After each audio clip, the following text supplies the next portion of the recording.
Ooh, already with the yellows and the reds. This is not going to go well, is it? Well, I was hoping to stream a little bit tonight, since I didn't get a chance to today. Been a very full day. And apparently my CPU is just gonna redline probably the entire thing. I just shut it down earlier and restart the entire system. Left it off for a few hours to cool down. So... I mean, the thing itself is going to be choppy. I guess I can still take advantage of the fact that, nobody is really watching me, so it's just building another VOD and helping me get through this a bit faster, but yeah, this thing is turning red left, right, and center. I don't even know if it picked me up before, but yeah, computer's not been doing...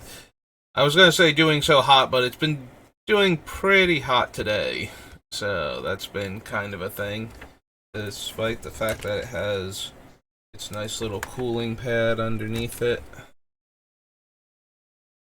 Apparently it's just not a good day for the computer. Yeah, I left it off for a few hours. Still, yeah, I'm watching this thing just go from green to red in the OBS. Alright, well, normally that just means... hang on. Now my computer... I was gonna say it froze, pulling up the Word document for me. But fortunately, we're not doing anything that requires, like if it turned into a slideshow, you would barely notice, because most of it's just my voice and me looking at cards, so that's kind of close to that anyway. It does mean my voice might get choppy if you're trying to watch this live, and I apologize for that. Most of the time, I've had, like, one person actually stop by and want to talk to me about Magic the Gathering so far. Everything else has been bots, so hopefully I don't ruin too many people's experience by just trying to get a couple cards done, a set or two, just so I don't do nothing today as far as actual streaming, since... yeah, I've been... Thursday and Saturday are my normal days off from work, and since we hired a bunch of people, I've been getting off Friday also, so I've been just using this 3-day weekend to try and build on that. I was hoping to do a draft today also, but it does not look like that's going to happen, since the drafts seem to get a lot more notice on YouTube. I even got my first like on one of them the other day. I haven't checked today, because I've been doing lots of other stuff, but... alright, so... we are on Legions, the all-creature set. So let's see if we can find some creatures that we want. Turn face-up gives target creature -3/-3.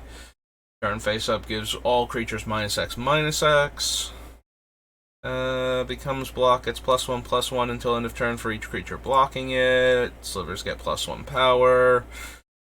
Black and a life, add 1 mana of any color.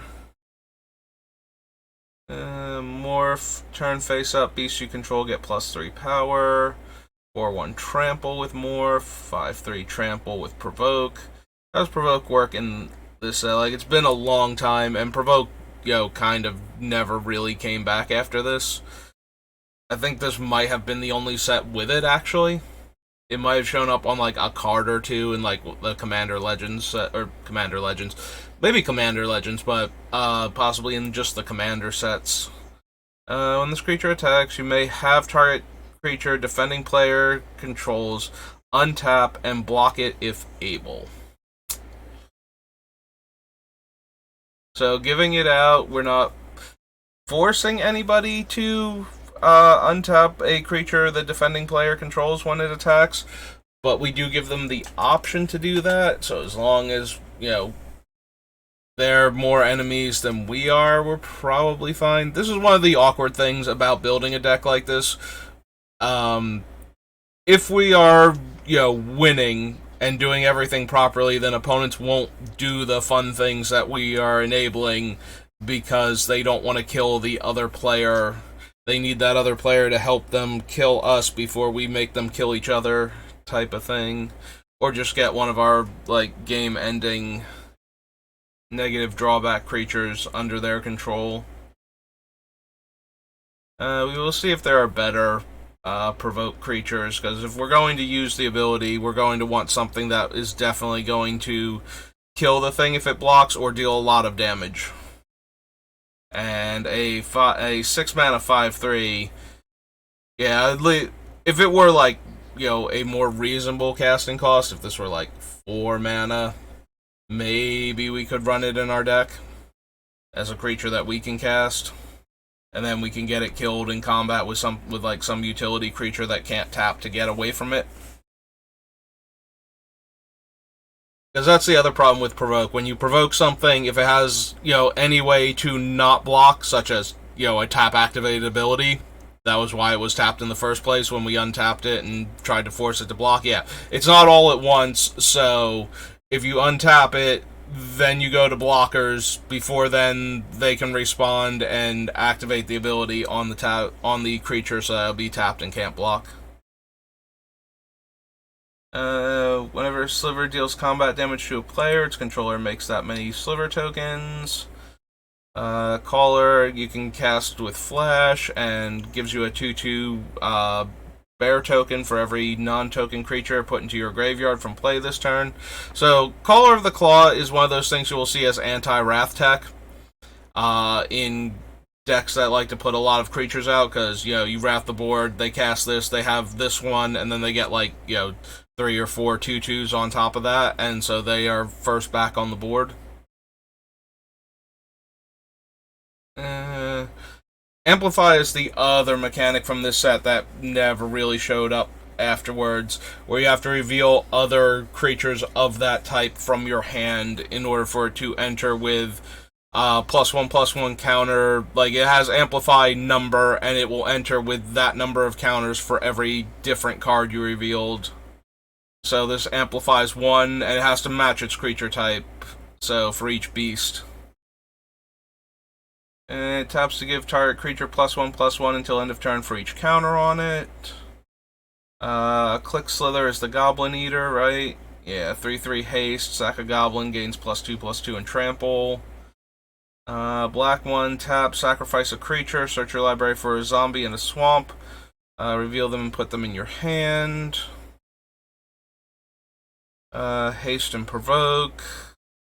All slivers can tap to regenerate a sliver. Sack 3 clerics, search your graveyard, hand, and/or library for the Scion of Darkness and put it into play.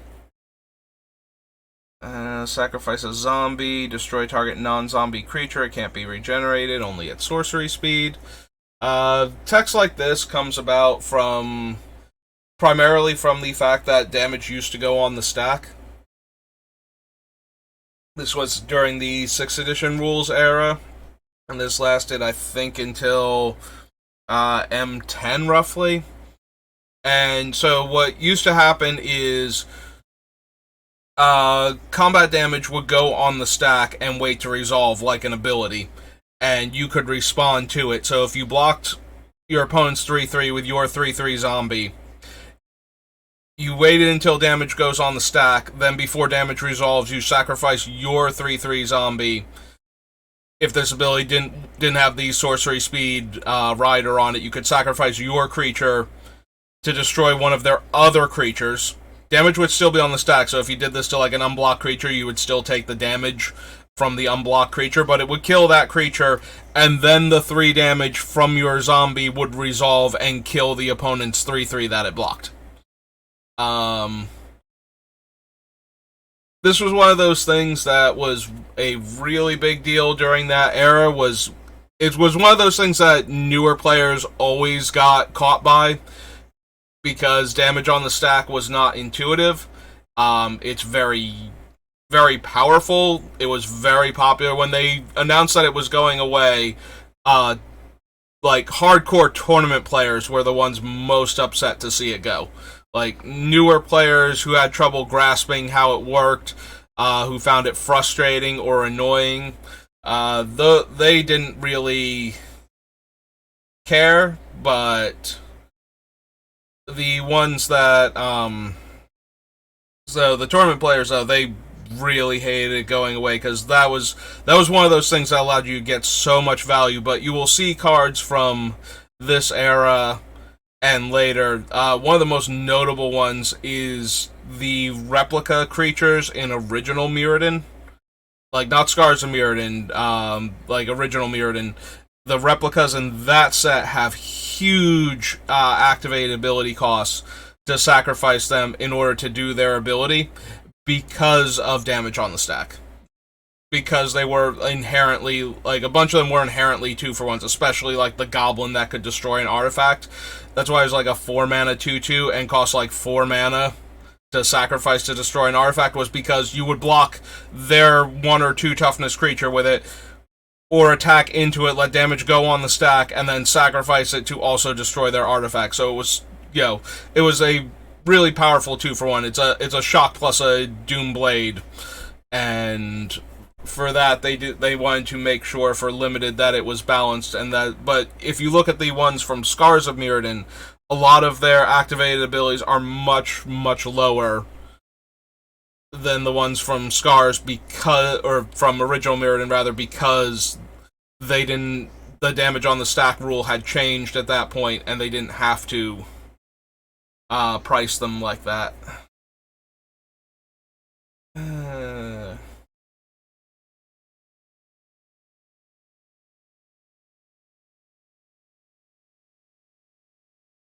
So if the drinker dies, I believe, like, if it deals combat damage and dies from that combat damage, I think it dies before, like, the trigger goes on the stack, but state-based effects will kill the drinker first.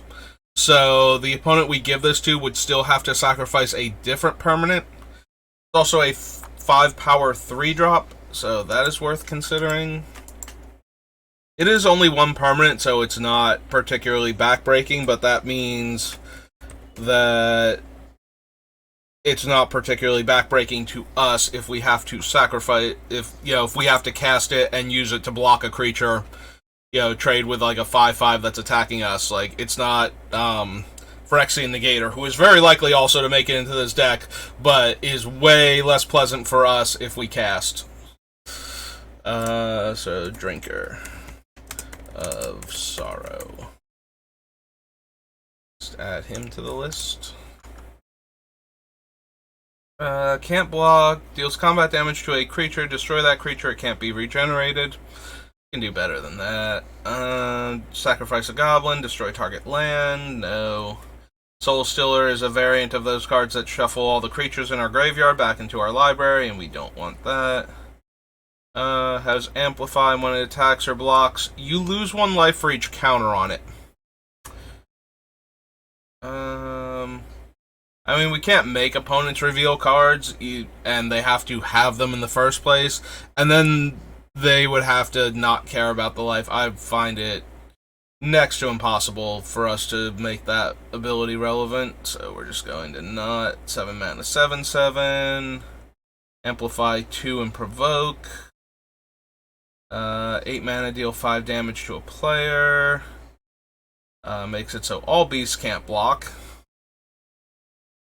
When you cycle it, deal X damage to target creature based on the number of goblins in play. Have target player lose 1 life for each zombie in play. And all elves get +2/+2. Yeah, none of those. Amplify 1, and then you can pull it back from your graveyard by paying triple black. 4/4 Amplify 1. Whenever Goblin Assassin or another goblin comes into play, each player flips a coin. Each player whose coin comes up tails sacrifices a creature. Goblin Clear Cutter is Orcish Lumberjack, but a goblin. and is a hill giant instead of a 1-mana 1/1. Dynamo taps to deal 1 damage to target creature or player, and red X and tap sacrifice it to deal X damage to target creature or player. When Firebug leaves play, sacrifice a land. So most notably for this one, if we give it to a player and they attack an opponent and the opponent doesn't block, we can't steal this one back if we don't want to have to sacrifice a land, because it will leave play when we get it back. It's either going to get exiled or we're going to do something to it that will cause it to leave play anyway. So the only way we can keep giving this to players and keep forcing them to sacrifice lands is if there's somebody at the table who is so worried about taking 2 damage from this thing that they will block with like their 5/5 and just eat it every single turn that we give it to the other players, and they'll just keep those players will keep hemorrhaging lands, but at a relatively slow rate. So can't attack unless you control more creatures than the defending player. Can't block unless you control more creatures than the attacking player. 1/1 provoke. Sacrifice a goblin. All goblins get +2 power. Sacrifice a goblin, regenerate turncoat. Let you draw cards. Phyrexian Arena based on the number of zombies you control. So for every zombie, you effectively have another arena in play while she's in play. Put into a graveyard from play. All creatures get -5/-5. Flying. Hollow Specter deals combat damage to a player. You may pay X. If you do, that player reveals X cards from their hand. You choose one of them. That player discards that card. 4/7 Cycler. And it's a 7-drop. Notably, it cycles for 3 mana. This was, I think, Odyssey Block was the first time cycling came back where it wasn't 2 colorless mana to cycle. So you see a lot of 3s and a lot of colored mana to cycle in Odyssey. Or Onslaught. Sorry, Onslaught, not Odyssey. Onslaught, Legion, Scourge. And Odyssey, Torment, Judgment. Sorry, the 2 sets were obviously released, or 2 blocks were released back-to-back years and are set in the same location, so. And both of the main sets for them start with an O. So I am way more likely to get tongue-tied between which one of those is which than any other combination of sets. Except for the ones that literally are all on the same plane and use the plane's name as the thing. Maybe those ones I have a slightly higher chance of getting tongue-tied over and saying the wrong set name. Hellkite is alright, yes, Morph, turn face up. You may search your library for a dragon card. No. Is turn face up, return all zombie cards from all graveyards to their owner's hands. No. Amplify 3, flying, and has tap deal damage equal to number of counters on it. Oh wow, excuse me. I could have sworn Cloud Scraper had Trample. I thought we were going to get to this thing and we were going to have a 13/13 trampling creature, but we do not. It is just a 13/13, and therefore we can do better. Provoke and can't be blocked by more than 1 creature. If that player has 2 or fewer cards in their hand, alright, choose a rack variant.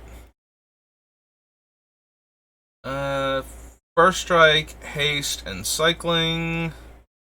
Slivers have tap target sliver gets +X power, where X is the number of slivers.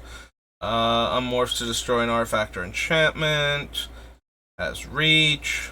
Noxious Ghoul or another zombie comes into play. All non-zombies get -1/-1 until end of turn. Turn face up, target creature gets +3/+3. There's Phage, the creature we are most sad they bothered to put the non-legendary clause on for, and the creature most likely to have inspired the non-legendary clause on Beamtown Bullies.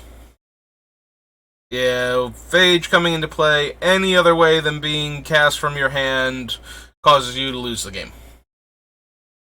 And I mean, we have plenty of creatures that are kind of you lose the game, but not quite.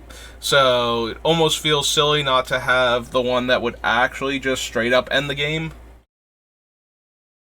Notably, unless you can grab her back while her trigger is on the stack, so whenever you kill one of your opponents with one of these cards, if they actually get killed by on that turn, like it comes into play and it does its thing, and that kills the opponent, like we put a leveler into play on their upkeep, and they have no cards left in their deck and they go draw step and die from that, the thing that we gave them is being given to them by an effect that isn't like a control magic or something.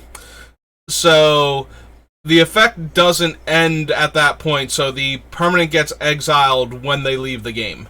Because we own it and they don't, so it will go into exile. So notably, if we could have given them Phage, it would cause them to lose the game, and if we did not steal her back with the trigger on the stack, once the trigger resolved and caused that player to lose the game, Phage would be exiled because there's no controlling effect to end. Like, if you steal your opponent's creature with a control magic or an until end of turn effect type thing, they get it back when you leave the game, I believe. I believe they get it back when you leave the game if it's until end of turn. You might not, actually, now that I'm saying it out loud. I do know that if they have your permanent because of control magic or something, any of the control magic variants, what will happen is the control magic will leave the game first with the player because they take everything they own first, and that will cause the control changing ability to end and you will get your permanent back. But if they steal your creature with an effect, the Thief, the one that got banned because it was really good with Winota. I'm blanking on its name now. It's the 7-drop human from one of the core sets. When you cast that, you gain control. Like, when it comes to play, you gain control of one of your opponent's permanents. It's not contingent on you having that creature in play. If that creature dies or leaves the battlefield, you don't have to give the thing that he stole back. So if you lose the game while controlling an opponent's thing because of an effect like that, since you can't keep their cards, but also there's no reason game rules wise for their card to go back to them, it winds up going into exile. That's how the rules handle that. So just thought I would mention that now while I'm thinking about it because of how Phage works, because Phage would be the most likely one to cause that situation to come up out of all the negative ones that we could have given them. If there were a non-legendary version of Phage that had a similar game text, that is how that would work.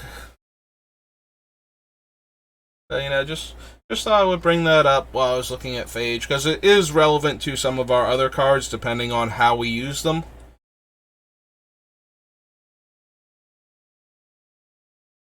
And we do want to use them in a way that actually, kills the opponent. Like, it's fine to give them Leveler in their main phase to force them to attack with the Leveler to try and deal like 10 damage to one of our other opponents before they lose the game because of not being able to draw a card.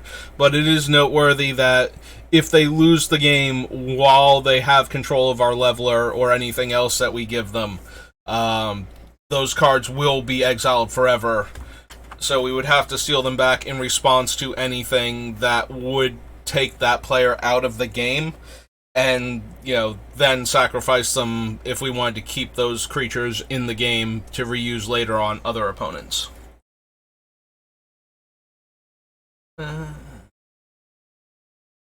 Quicksliver gives flash to slivers. Ridgetop Raptor is one of the first double strike creatures, as is Rockshard Elemental. You can see they were worried about just how powerful Double Strike might be. This is a 4-mana 2/1, and this is a 7-mana 4/3. Granted, a 4-power double striking creature is actually pretty terrifying. Like, 7 mana might not be too far off, but we see 2/1s for like 3 mana. So this one, although normally a double striking creature would be like at would be like 2 red in 1, or maybe even triple red to get down to 3 mana. Similar to the shield counter dude from New Capenna that's Bant colors. Blanking on his name right now. Stopped playing the set for like 2 months, and yeah, now I can't remember any of the... I can remember some of the card names, but that one is escaping me. Root Sliver gives Slivers the ability to not be countered. There's the Scion. So Scion is an 8-mana 6/6 Trampler. If it deals combat damage to a player, you may put target creature card from that player's graveyard into play under your control, and it has cycling 3. Which means we can cycle it to draw a card and give it away. If we give it away and an opponent deals combat damage to one of our other opponents, they will get a creature from that player's graveyard into play under their control.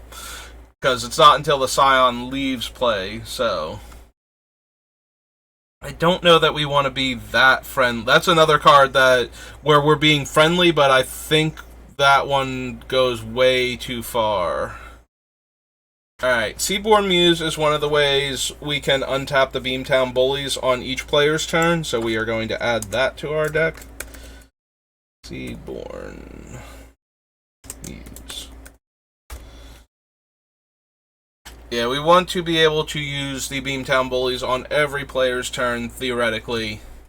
So that way we can keep giving out stuff every single turn until we've managed to get all of our opponents to kill each other.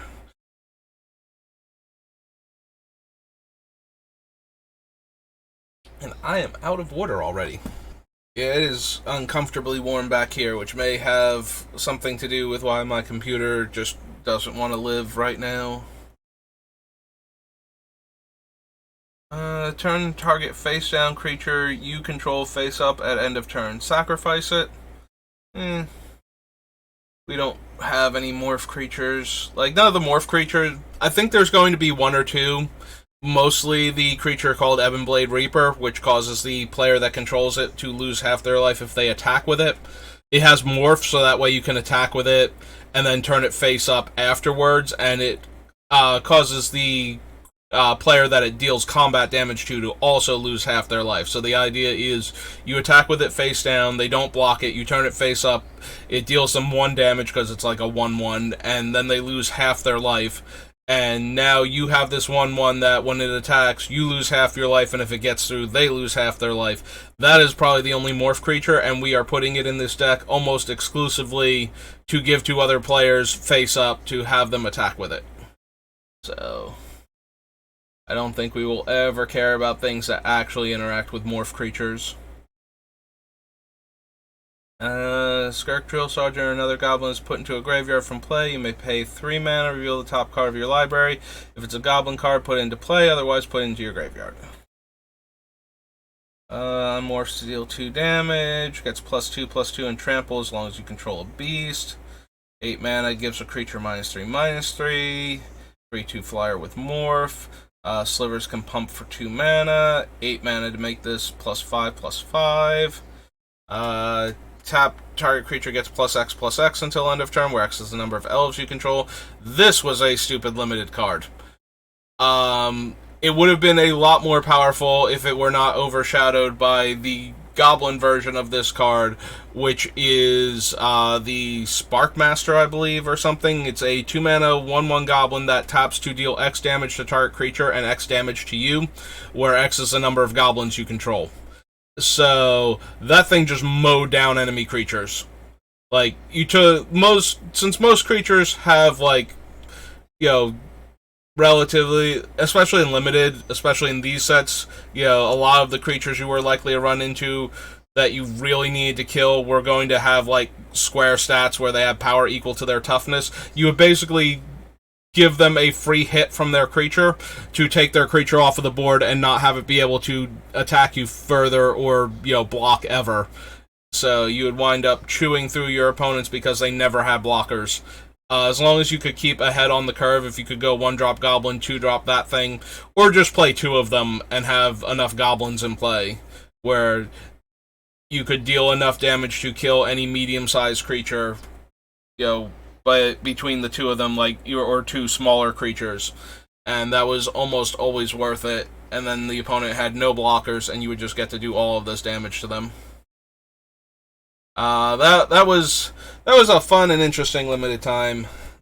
I mean, most of the time, instead of doing that, I was trying to do the cycling deck. So there was actually a standard cycling deck. This is the block where Astral Slide is from, where if you cycled a card, you could exile a creature you control and then return it to the battlefield. So if you exile a morph and then return it to the battlefield, it always comes back into play face up. So that 13/13, that had like an upkeep cost of like 2 green and something before, the Krosan Cloud Scraper, it was pretty easy to just flip him face up if you wanted to.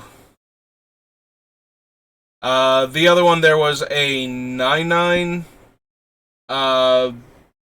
that you could put face down for 2, and in white there is a 4/5 flying lifelink angel that costs like 6 mana to unmorph. So you would run creatures like them, and you would run a bunch of cycling cards. It would be a red-white deck. The other cycling payoff card, there is a red cycling payoff card that lets you pay 1 every time you cycle to deal 2 damage.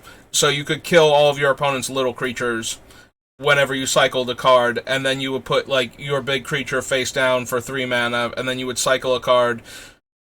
Like, if you could afford to, pay the 1, like, deal 2 damage to one of their things, or just to their face, and then your creature would come back, and then it would be this giant creature that you circumvented the casting cost on, and your opponent would be in chump block mode for the rest of the game. That was one of the last, like, standard decks I did before I quit Magic for a little while, because that was the last thing I was running before Mirrodin Block came out. So... Primal Whisperer gets +2/+2 for each face-down creature in play, and has Morph itself. I think we skipped that when we were going through the list, because we are back up here where the Cloud Scraper is, so we'll just scroll back down. Right, Timberwatch Elf was what got me started on this topic. Beast comes into play, gain 3 life, Sliver deals combat damage to a creature, destroy that creature, it can't be regenerated. Force Mage is turn face up. Creatures of the type of your choice get +2/+2 and trample. Unstable Hulk is a 3 mana 2/2. When it's turn face up, it gets +6/+6 and trample, and you skip your next turn. Vexing Beetle can't be countered. Vexing Beetle gets +3/+3 as long as no opponents control a creature. Well, that's never happening. This is an anti control deck, you know, the traditional old school creatureless control decks. They wouldn't be able to counter it on its way down, and then it would be a 6/6 for 5 mana. Notice how underwhelming that sounds, even under the ideal circumstances. They can still interact with it once it's in play, and it's only a 6/6 for 5 with no evasion abilities. Although evasion abilities don't really matter. If your opponent has a creature, then it's back down to a 3/3. But if it had an evasion ability, you know, just in case they had a creature, you know, like animate a manland or something, try and turn this back into a 3/3 so it's not getting through for damage anymore. Vile Deacon attacks, it gets +X/+X, where X is the number of clerics in play. Morphs for red and 2X and makes X 1/1 goblins. Tap to add X mana of any one color, where X is the number of elves in play. Hive Master, non-token elf comes in play, you make an insect. Withered Wretch is a graveyard hate card. And Zombie Brute has Amplify and Trample. Alright, so we didn't see anything. I think that first one, like the 5/3, was actually probably the best provoke creature that we saw, and it was super underwhelming. I am out of water, so I am going to go get some more. First, we will set this up for the next expansion. Oh, good, we're on limited edition. You always want to go to limited edition beta, because alpha is actually missing 3 cards. Volcanic Island one of the circles of protection, I believe it's red. And I think there's one other card that are on the beta and unlimited sheets, but aren't on the alpha sheet. Also, there are a couple of misprints in alpha that, the card as it works. So Orcish Oriflame is one of the most famous examples because Orcish Oriflame was accidentally printed as red in 1 in alpha, and it's actually red in 3 in every other set that it's printed in, and that was the intended casting cost of it. Alright, so I'm gonna go get some water, I'll mute the mic, and I'll be right back.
Alright, and I'm back. So, we're on limited edition. So, there are a few cards that are almost definitely going to make it into the deck from here. Notably, this is where I add Soul Ring to the list. Demonic Tutor will make it, as will the appropriate dual lands. Back to the top of the list.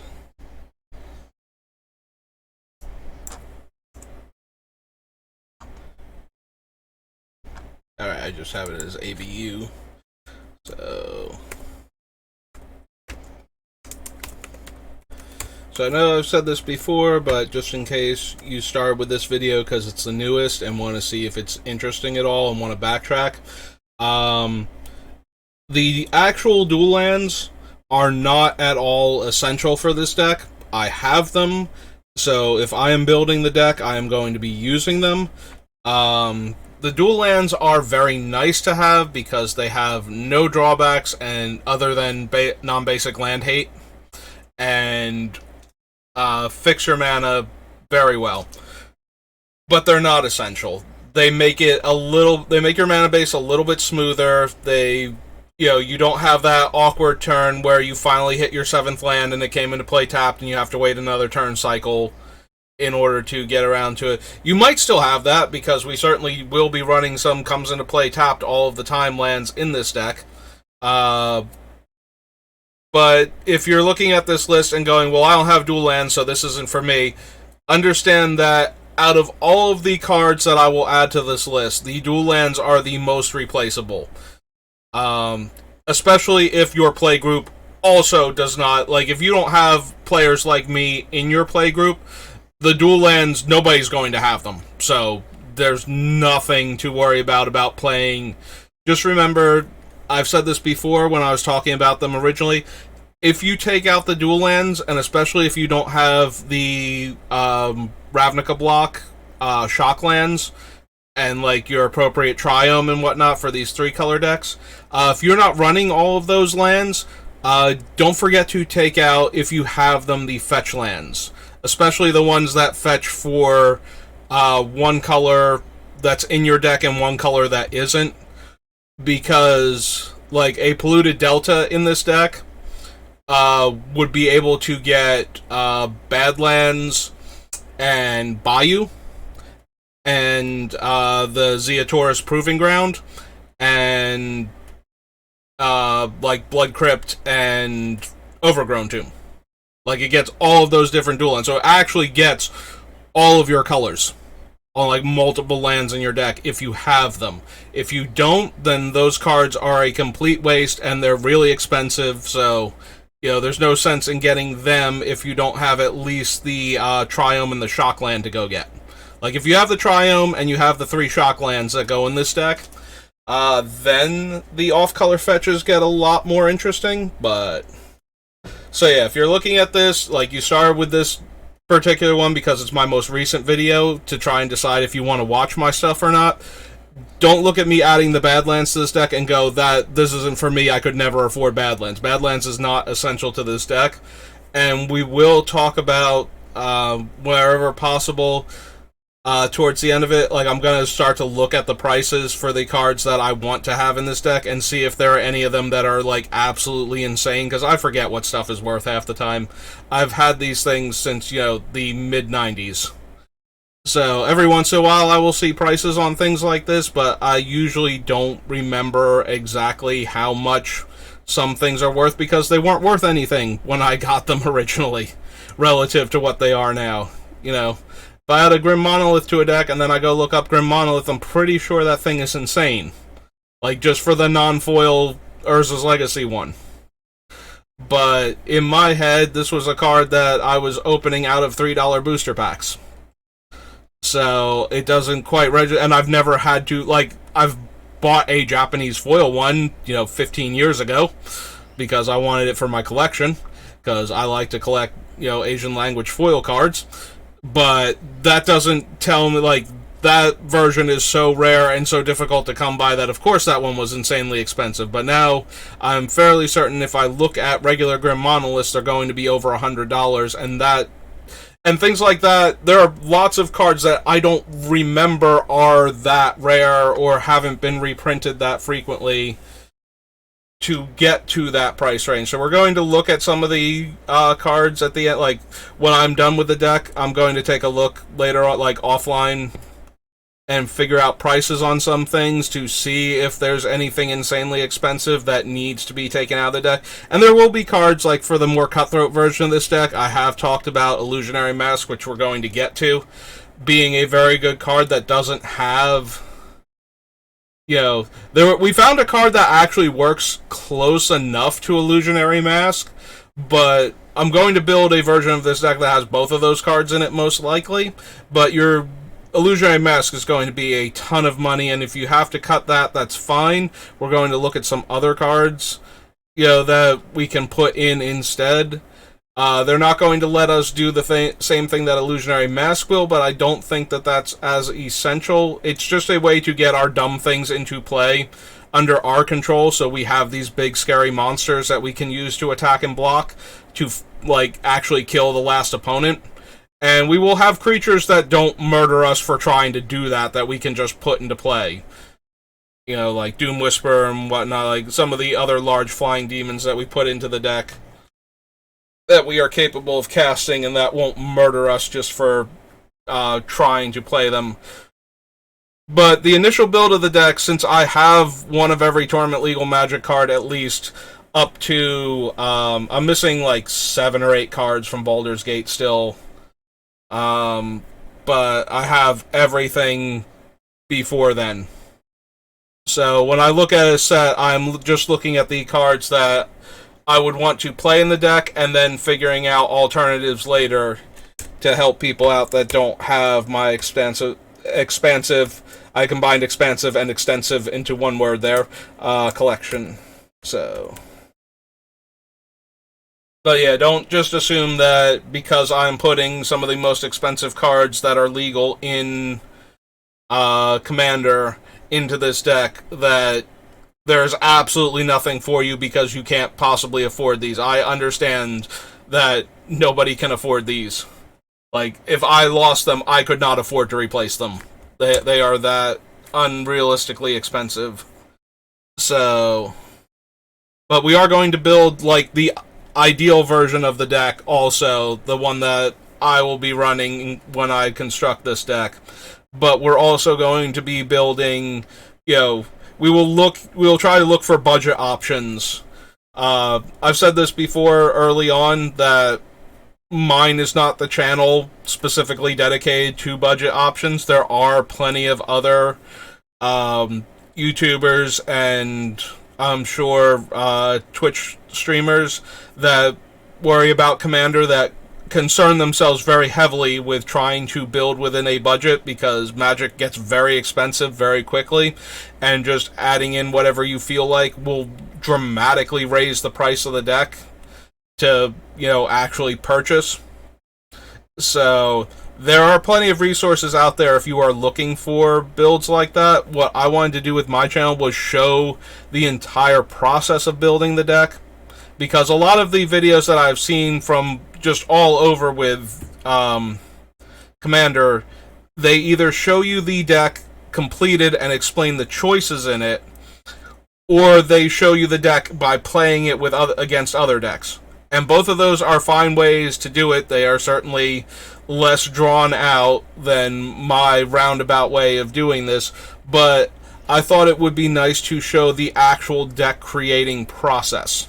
And it gives me a lot to talk about as I go through this list, as you may have noticed in my last video, where I spent nearly 2 hours on Legends because I had so many stories about random cards from Legends, or was inspired to talk about so many different topics because of one random Legends card that I saw.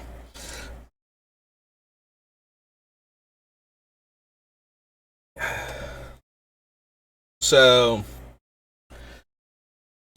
my channel will show you the optimized version of the deck, where we just put all of the coolest cards from the history of Magic into the deck and see what we can make.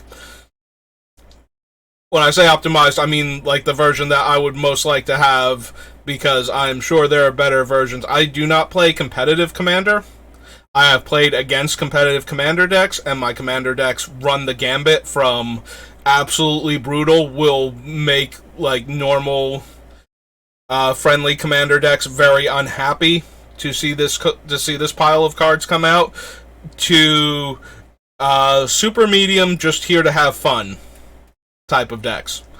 And I prefer to choose the deck in almost every situation that's power level is at or about the power level of the decks that I'm going to be playing against with it. So we're going to do the brutal cutthroat version of this deck that I would only take out, because of how mean-spirited this deck can be, I would probably only take that out against players that have efficient combo decks, control decks that I think I can get around with the build of it, and things like the most efficient of aggro decks, because this thing is going to be very mean, and when it works, it will tend to work by removing a single player from the group at a time. Like, it just annihilates one player with some of its cards, or makes one player have a very difficult time participating in the game for a while.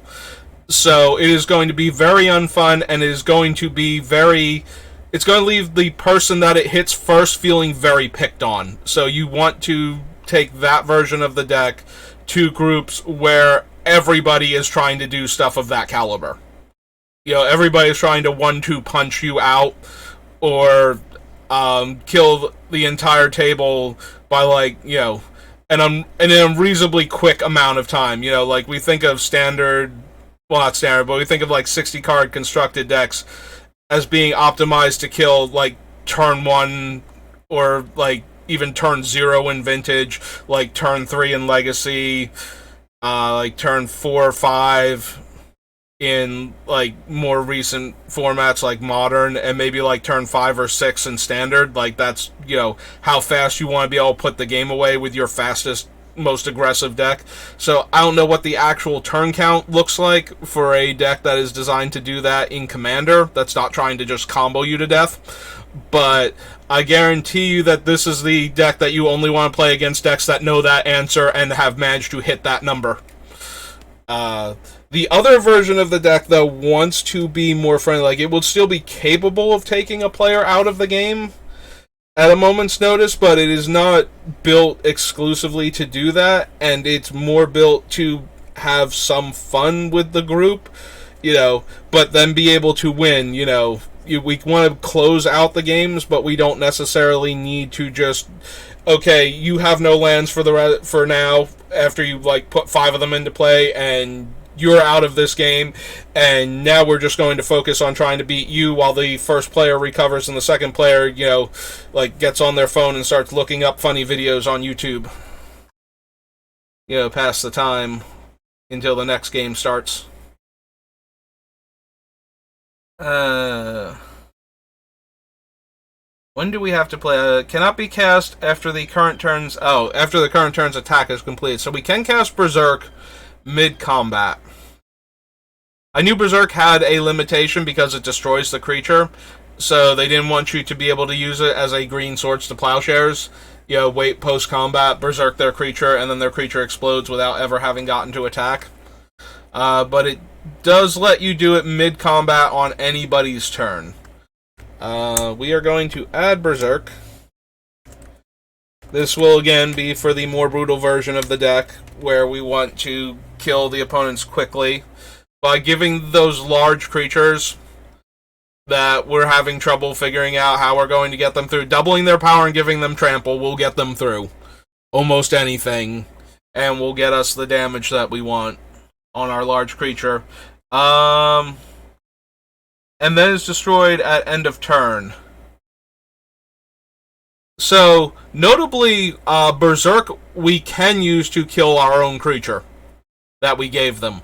So, Berserk comes from an effect we control. It's not giving the ability to the creature. Hang on, we're going to real quick double check Berserk, make sure it doesn't give the ability. Target creature gains trample and +X/+O until end of turn, where X is its power. At the beginning of the next end step, destroy that creature if it attacked this turn, and cast the spell only before the combat damage step. So yeah. So, since it's not an ability being given to the creature, it's going to be an effect that we control when it goes on the stack, so we can order it so that it causes the creature to be destroyed before it would get exiled by the Beamtown Bullies effect. So, Berserk will work with what we're trying to do.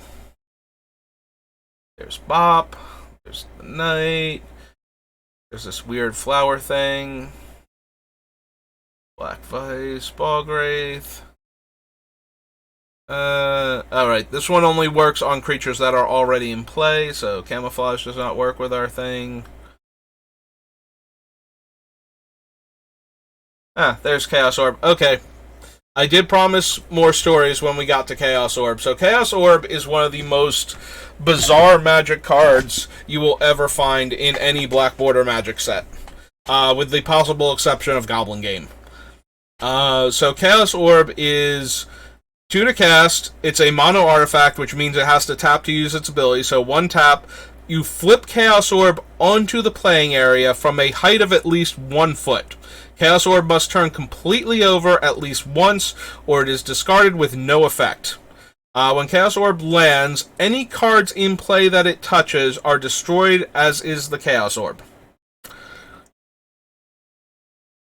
You have to actually throw Chaos Orb onto the table from at least 1 foot above it, and it must flip end over end before it lands on the table in order to destroy anything.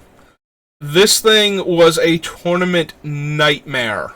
It is 2 mana to cast and 1 in tap to use it, which means for 3 mana, the same amount of mana as Vindicate, literally any colored deck in Magic has access to a card that can destroy multiple permanents. But in order to destroy those permanents, you need the manual dexterity necessary to hit those cards physically with Chaos Orb while fulfilling its requirements. First of all, this card is a problem because the primary focus of Magic is the strategy of the game.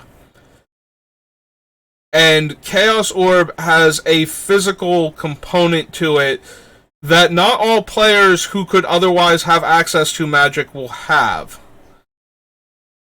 There have been successful Magic players in the past who are physically disabled to the point where they would not be able to use Chaos Orb ever.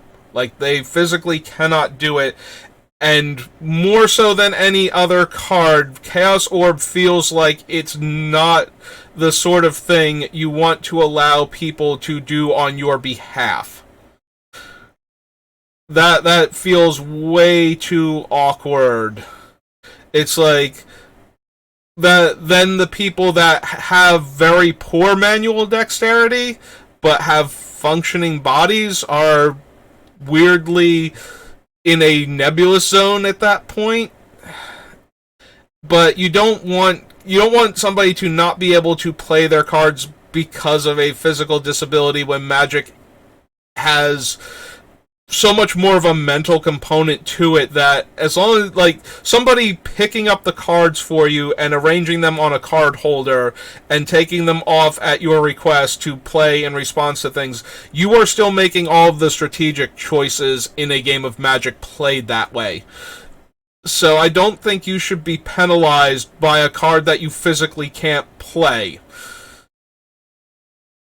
And I also don't think that players that lack manual dexterity should be punished because they can physically do it, they just can't do it well enough to make Chaos Orb work. Like, they should also not be left out of being able to have a functional Magic card. So, aside from completely changing Chaos Orb to something entirely other than what it was printed as, the only thing to do with a Chaos Orb for tournament reasons was to ban it. It is also a logistical nightmare in tournaments. I was not kidding when I was describing these scenarios. There are rules when Chaos Orb was legal about how you could move your cards once one had been announced on the stack. Because most players, you notice nowadays, you stack like your lands in a... At vintage tournaments, players would play with as much space, like horizontally and vertically, so that a full-size Magic the Gathering card landing at an angle in between two cards could only touch one card at a time. Like, whole play spaces were, like, pushed to their limits with cards being in play to try and minimize the amount of damage a Chaos Orb could possibly do. Like, if you imagine the way players tend to stack their lands now, you can hit, like, 5 or 6 lands with a Chaos Orb. Sometimes, like, 2 rows of them if they're not, paying attention because they're not thinking Chaos Orb. So, that was a nightmare. And, yeah, I kind of, like, petered out there because Chaos Orb is one of those brain-breaking cards that when you see how people used to play because Chaos Orb was a tournament legal card, it is 100% understandable why this would be banned, even if everybody were physically capable and skilled enough to take the Chaos Orb into their hand and flip it onto the table and hit at least the one permanent they wanted to hit with it. Like, Chaos Orb is a tournament logistics nightmare, and they had to get rid of it for that reason, if nothing else. That being said, I do have some funny stories involving Chaos Orb. One of the ones that always springs to mind, so, around, I want to say it was like 1996-97, Wizards started printing oversized cards. This was around the time, like, the Arena League had started. Arena is where you used to get, like, your DCI number from, when that used to be a thing. They recently stopped doing that, like, 3 years ago, so most players who have been around for, like, more than 5 years or so will know that they used to have a DCI number and everything. So Arena used to be what you were given this number, and the number was used in all official Wizards tournaments. It was how they determined, like, official rankings, whether or not you had met criteria for certain tournament things, like first round buys in major tournaments, or even qualifying for the most difficult to get into tournaments based on tournament playing record alone rather than winning a specific event. So there was this, around that time they started doing these larger Magic cards. They're 6x9 as opposed to a normal Magic card, which is significantly smaller than that. So one of the reasons why I think of Arena for this is that they had when they first started doing Arena, one of the first promo cards they did were a set of 5 basic lands that formed a panorama. Similar to some of the other promo land sets, but way less expensive. These lands were fairly readily available, and they used to be worth like $2 to $3. Now they're like, I think, $5 to $15, depending on condition and who you're buying from and whatnot. But anyway, they were one of the first like cool collectible basic lands. Like, this was where we got started with the idea that basic lands, you didn't need the coolest ones for your deck, but people like to have the cool ones, so it was a nice thing to give away to players that wasn't giving them some kind of extreme advantage by having them have access to, these cards when other players would have to just buy the packs that the cards came in. Or worse yet, unique cards, which they did do a couple of unique cards early on back in the day, and then they realized these were going to be problems, so they stopped doing that for the longest time. So anyway, there were the lands were released as 6x9 promos as part of one of the early Arena leagues, in addition to like the normal size playable in your deck basic lands. This meant that if you got enough of the various cards that they had printed in the 6x9 size thing, you could build a functional Magic the Gathering deck. And as you may be able to guess by the fact that I am telling this story based on what card I am looking at right now, yes, they did print a 6x9 Chaos Orb. And I did play against somebody who had built this deck for fun, and they did flip this giant Chaos Orb onto the table and destroy my entire field. And, it was just for fun, and all you can do when you see something like that is just laugh at the insanity of it, because that's great. Yes, if there's one card in the history of Magic that benefits by being giant, it is Chaos Orb. Okay. So, I did promise another Chaos Orb story when I got to it, so that's the Chaos Orb story. There are others. The Chaos Confetti from the first unset, there is a card called Chaos Confetti that shows a Chaos Orb being ripped in half, and the Chaos Confetti required you to destroy the card in order to use it, like actually rip the card into tiny pieces, and then you would throw the confetti at the table and destroy everything that a piece of it touched.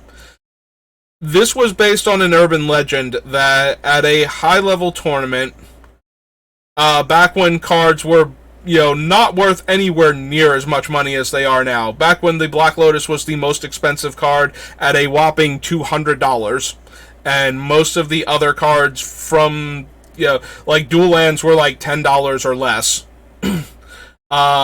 Somebody actually, in order to win the tournament by playing towards...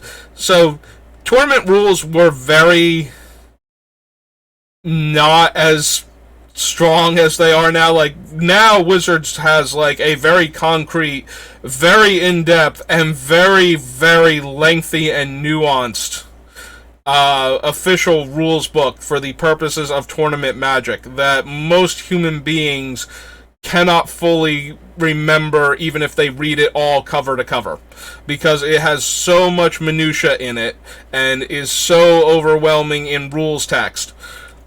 But they have that document so that the fallible human beings that have to run tournaments where literally tens of thousands of dollars are on the line know what they should do if they have a document they can consult for something super important if they don't 100% know what they're talking about. But back in the day, it was a rules book that came with your cards and had some flavor text thrown in there and gave examples of like people attacking with like grizzly bears and having it get killed by terror and batches and whatnot, like early Magic rules. So, because there's nothing... This is one of those ain't no rule situations. Because it didn't say you couldn't destroy the Chaos Orb in order to break it up into smaller pieces to scatter it better, as long as those pieces turned end over end before they hit the table, that would count and they would be able to hit the cards and that were scattered across the table to try and avoid the Chaos Orb, so that they could destroy their opponent's entire field. There has not been any actual confirmation that this story is more than an urban legend, but there were, like, it could have very easily happened at a, less intense tournament. Like, I have to believe that if this were actually a major tournament with a lot of prize money for the time on the line, that everybody would know this story and would be able to tell you which player it was that crazy to destroy their own card in order to win that game. I would believe that would be the case. So I have to, in my head, if this story actually happened, it was going to be a non-sanctioned event. And that seems even more likely for it to have been true if that were the case.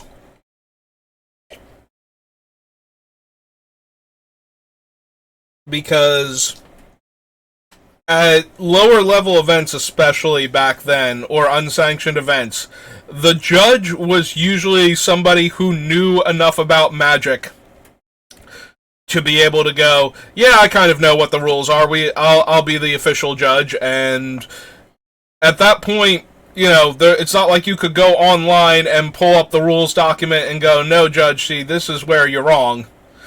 You're ruling incorrectly because that's not how the card works. The way you can, if you're having an actual rules issue at your pre-release at your local store, and the guy running the shop is the judge, or one of the players is the judge, and they have decent rules knowledge. They have my level of rules knowledge where they know 99% of the rules, but sometimes, in the heat of the moment, looking at the card, they go, wait a minute, and they start second guessing themselves, or they have to look up something that's similar, or they have to actually check the FAQ for the set that the pre-release is for or something. Yeah.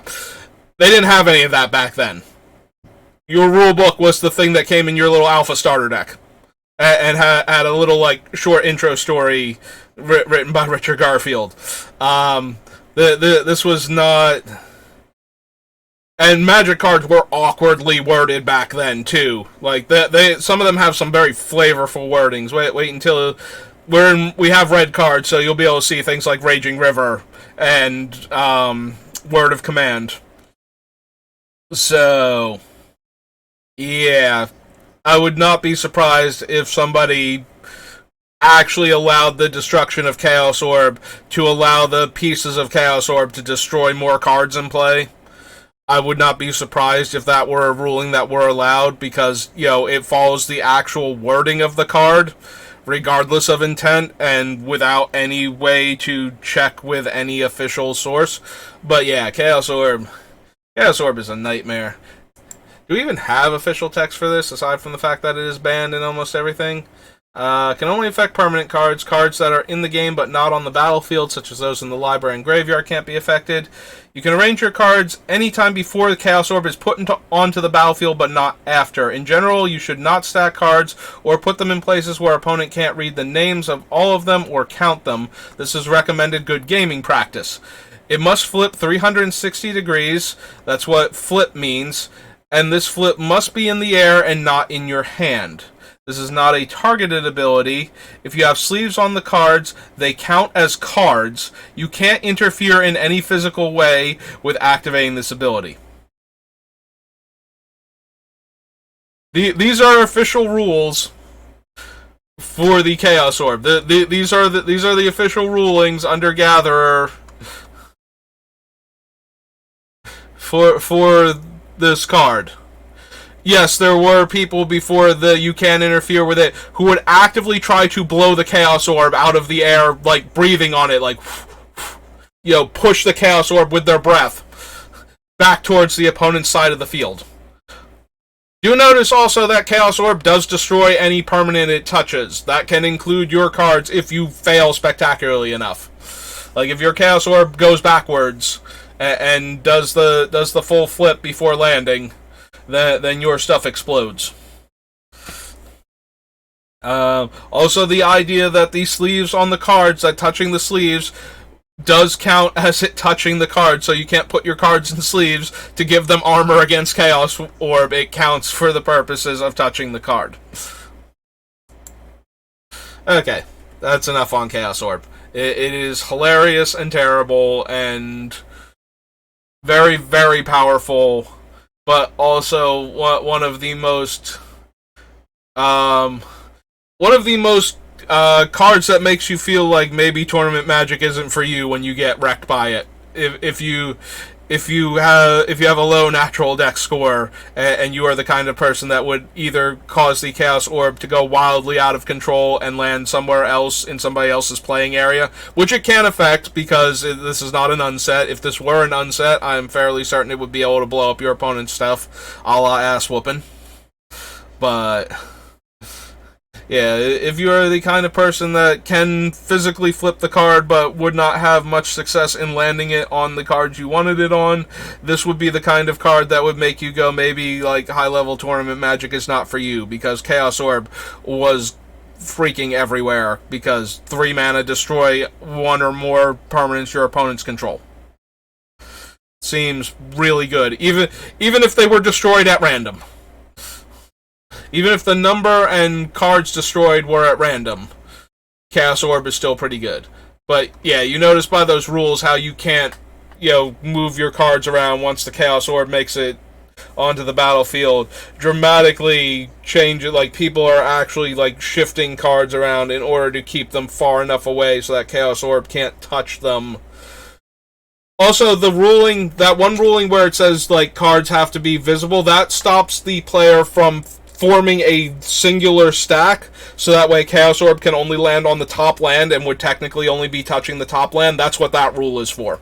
So if you had like 5 islands in play and you scrunched them all together so that they were a mini deck face up on the table, they had to rule that was illegal because you can't hide the number of islands you have in play, or lands in general. You can't make one giant stack of lands and have it be sitting in such a way that the Chaos Orb, if it does the 360 spin and lands on its side, touching a bunch of those cards, I believe that would still count. I'm not 100% sure on that. Don't quote me on that one, other than to say that I thought it might be the way it worked.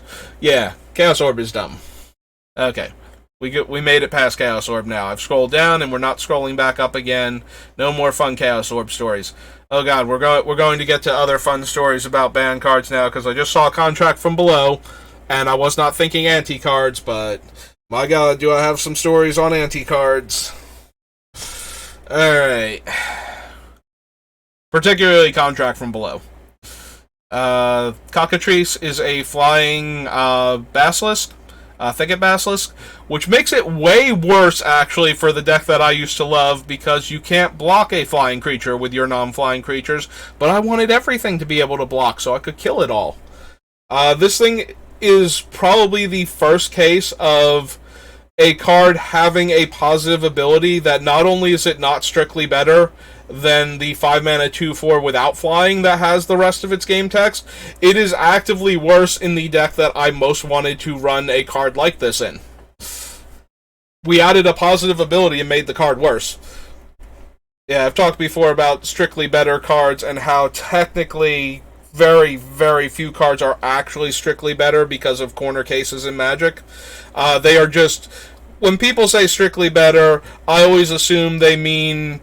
Unless it actually is, which is very rare, I assume that they mean that the card is better in almost every reasonable scenario. Like, to the point where you have to construct very convoluted situations where the card is not the better version of the card than the one it is strictly better than. Alright, so Contract from Below. This is a card that I actually played a lot in a very strange format. So... way back in the day, in the earliest days of Magic, when personal computers were just starting to really be like in everybody's household, but you didn't have the internet yet, Wizards of the Coast licensed a game through the company Microprose and made the game Chandalar. Chandalar is a Magic the Gathering game, a Magic the Gathering role-playing game in which all combat is resolved by the deck that you have, and you would start off with like a very weak deck, and you would defeat random opponents represented by monsters and spellcasters and such. Like no full-on like actual planeswalkers, I don't think ever showed up in Chandalar, but you would just get challenged by, like a bog witch or something, and she would have like a bunch of cool like black spells. And it was almost entirely composed of cards from Alpha and Beta and Unlimited. And then there was one expansion release for it, which added, I believe, Arabian Nights and possibly Antiquities. I do remember Arabian Nights cards being in the pack. I think Antiquities was also added. So I bring this up because the way you would get cards from your deck is the opponent would ante a card, which meant that ante cards that were printed in Alpha, Beta, Unlimited, and Arabian Nights, and I think Antiquities, were in this game and had function. You could play them. So this brings us to Contract from Below, which is a Wheel of Fortune that costs a single black mana and gives you an 8th card. But the 8th card that it gives you, you discard your hand and draw 8 new cards. But the first card you would draw doesn't actually go to your hand, it goes to the ante pile.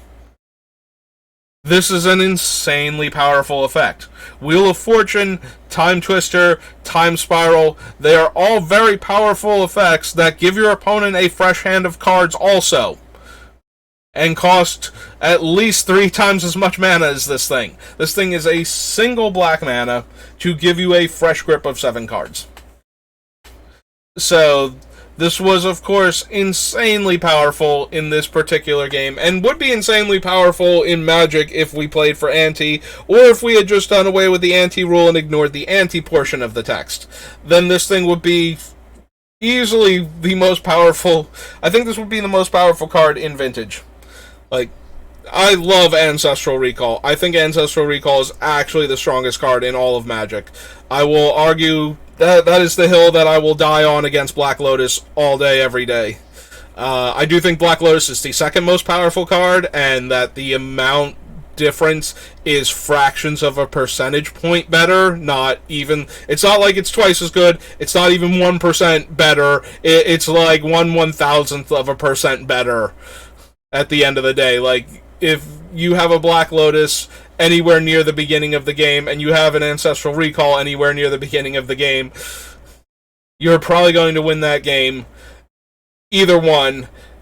The only thing that I have against Black Lotus is that if you draw it while you already have access to like 10 mana, while you're comboing off and while you're doing all of your other things, it's just more mana. Like, if you have access to enough mana, you have access to enough mana, and you want more cards. So, similarly to, if you ever seen the quadrant theory of card helps you when you're behind, card helps you when you're ahead, card helps you when you're at parity, like, how many quadrants does the card actually fall into? I think Ancestral Recall is good in every single one of them, whereas Black Lotus is bad when you have enough mana to begin with. And that's like the only situation where Black Lotus is bad, is when it's similar to drawing a land in the late game of a limited game. You don't need your 10th land unless there was a spell in unless you're running like an Eldrazi Titan that you needed to hardcast. You don't need your 10th land. The same reason you don't usually need a Lotus once you already have like 5 or 6 mana to work with and you're comboing off anyway. If there's no need for it, then it is worse than having drawn any other card in your deck that would help keep your combo going and let you actually finish the opponent off. So yeah, I put Ancestral Recall ahead of Black Lotus only for that one reason, and like I said, it's not even like a full percentage point. Like if I think Ancestral Recall is like has the perfect score, like I'm giving Black Lotus like a 99.999%. Like the amount Ancestral Recall beats out Black Lotus in my book for best Magic card ever printed is such a minute thing, because if you draw Black Lotus, it is very hard for you to not need the 3 mana in most of the games where you can play a Black Lotus. Like, that is usually allowing you to cast spells that you would not otherwise be able to cast and win games on turns, like, way before you would otherwise be able to. So, yes, I think they are both insanely powerful, but I do give the edge to Ancestral Recall, in that I think you win just a tiny bit more in games where you draw Ancestral Recall versus games... Like, there are games where you draw one or the other, it didn't matter. Like, both of them are incredibly powerful and will allow you to get ahead of your opponent enough to win a game of Magic. Both of them, when you need them later in the game, will allow you to win a game of Magic. Black Lotus is the one you are less likely to need past, like, turn 3 or 4 in order to win in Vintage, which is the only format where both of these cards are legal. That does not mean that you might not need a Black Lotus in order to win the game, and you're probably running both of them in the same deck anyway, so it's kind of a moot point. It's not like, unless you are looking, and then if you're trying to look to which one you should buy, and you can afford both of them, it's probably Black Lotus, because that one has the higher secondary market value, and that is the one that everybody wants slightly more than every other Magic card ever printed. So that is the one that holds most of its value and keeps going up in price. More so than Ancestral Recall, which also holds its value pretty well and keeps going up in price. So yeah, if you, like, by every other metric, I think Black Lotus is better, but as far as actually having played with both of them, I feel like I win more games where I resolve Ancestral Recall than I do where I resolve Black Lotus. That might just be, you know, personal bias, but that is what, but yeah, I do believe that Ancestral Recall just tiny bit better than the Lotus. Most people will put Black Lotus as, like, the strongest card in Magic, and it is definitely one of the strongest cards in Magic. I still have it at number 2. It has... Every one of its flaws is completely dwarfed by the amount of power it gives you when you play it within, like, the first 3 turns of the game. Like, 3 mana is huge. 2 mana is huge. Like, Dark Ritual used to do so much damage in Standard. Like, turn 1 Necropotence, turn 1 Hypnotic Specter, turn 1 Him to Torok and anything else, just ended games so hard, and Black Lotus is, like, a billion times better than Dark Ritual. Because it does the same thing for less mana in every deck for any color. Like, it's just so dumb how powerful that card is. And I still don't think it quite does more than Ancestral Recall. It's very close, though. I'm sorry, I do love talking about my love of vintage cards, and it feels so good. If you ever get the chance to cast any of these spells, if you play on Magic Online and you play, like, the Vintage Cube or something, you'll know how good it feels when you get one of those cards and get to cast it and get to play it for full value and do all the things with it. I love Magic, and I've been playing forever, and one of the things that I did early on was, you know, work towards assembling a fully functional vintage deck. Back in the days before you could not go online to find the cards, you had to track down you had to go to where the physical copy of the card was. You could not get it to come to you. And even at large tournaments, it could be, like, you might be able to find somebody with it, but that doesn't necessarily mean you could afford it, because, you know, they have the only competition is the other dealers in the room. So if they have the only one, they can charge whatever they want for it, or the nicest condition one, or whatever. And if nobody else has one at the moment, then it's whatever price they say it is. But yeah, I love playing with Power. Power just feels so good in Magic. If Power were legal in Commander, every single one of my decks would be blue, because I can't build a deck where I have that. One of the hardest things for me to do ever would be to build a deck for a vintage tournament like Manaless Dredge or something. I feel so sad not playing Lotus, not playing Ancestral Recall, not playing Time Walk, not playing the Moxen. I would rather play a worse deck and get to play with all of my favorite cards than play a hypothetical better deck that doesn't run, that has managed to circumvent to the point where it doesn't even need to run any of those. Okay, so we're not running Cyclopean Tomb. It turns lands into swamps. That's it does like if we want this effect, we're going to use Urborg. Or most notably, Cyclopean Tomb turns the lands into swamps only, similar to Blood Moon, but one at a time. And when it leaves play, it turns the lands back one at a time also. Like, the effect of Cyclopean Tomb is permanent even after it has left the battlefield. It says it marks them with counters. I don't know if that text has been continued, but... Alright, so it does use Mire counters. The delay trigger ability created when Cyclopean Tomb is put into the graveyard from the battlefield triggers during each of your upkeeps for the rest of the game. As it resolves, you must remove a Mire counter from a land that had a Mire counter put on it by that instance of Cyclopean Tomb, but it doesn't matter where the Mire counter you remove came from. For instance, you could remove Mire counters that were put on the land by Gilderbairn. Land remains a swamp as long as it has a Mire counter on it. This effect is not tied to Tomb remaining on the battlefield, obviously. So they did keep all of its functionality. So Cyclopean Tomb turns lands into swamps, and they very slowly turn back if you manage to get the Cyclopean Tomb off of the table. There's Dark Ritual. Like old school Dark Ritual, where it spells out the word three black mana instead of giving you the 3 skulls.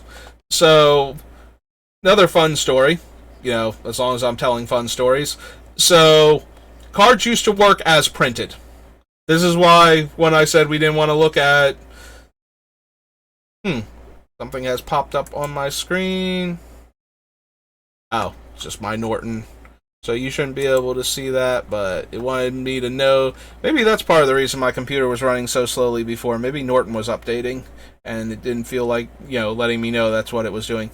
So anyway, cards played as written. This is why when I said we didn't want to look at Alpha, because there were some misprints in it, in addition to some of the cards being missing. Notably... Orcish Oriflame that I mentioned has a casting cost of red and 1 instead of red and 3. If you went to a tournament and used Orcish Oriflame from Alpha, you could cast it as red and 1. Cards were played as printed within the rules text of the game. So, because of this, and this eventually went away because this was, they didn't want different versions of the card with the exact same name to have completely different functionality. So, this card says adds 3 black mana to your mana pool. There is a card in blue that is also an interrupt, and therefore could respond to this spell with, because there used to be spells that were faster than instants.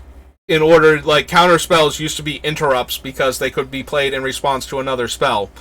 And you need to be able to play this in response to another spell to get the mana necessary to cast that spell. So, Dark Ritual, because it says it adds 3 black mana and has it spelled out, cards that did this could be targeted by this 1 blue interrupt that changed color words on cards. The intended function of that card, I believe it was Sleight of Mind. There's Sleight of Mind and Magical Hack. One of them does colors, the other one does basic land types mentioned on the card. The reason that these were printed, their intent was to turn cards that the color hosers and the land hosers, because they used to be so brutal back in the day, you could turn them against their controller by changing the color that they hated on from yours to theirs. Whatever one they were playing that you weren't. But it also meant that for cards like Dark Ritual, you could change what color it had. Now, granted, you're paying a black and now a blue, so you're only going up 1 mana. But if you needed to add, if you had a spell that cost double blue in your hand and only had 1 island, you could theoretically cast Dark Ritual and cast Sleight of Mind to turn that mana blue. The biggest problem with this is you would not be able to do this to cast Counterspell or Mana Drain because of the way the stack used to work. So instead of having the stack, they had batches. And batches had to resolve in the group that you did them in, so you could not wait for, like, all of the things in the batch had to resolve before you could start adding more things. So, you could not let the Sleight of Mind resolve on the Dark Ritual and then the Dark Ritual resolve without letting the spell you cast them in response to also resolve. Like, once one of the effects started resolving, all of the effects had to resolve before you could add a new thing to the stack. So, you would not be able to use this in such a way to get the mana to cast Mana Drain because the spells had not resolved yet in order to get the mana for the... Yeah, it's a very complicated thing.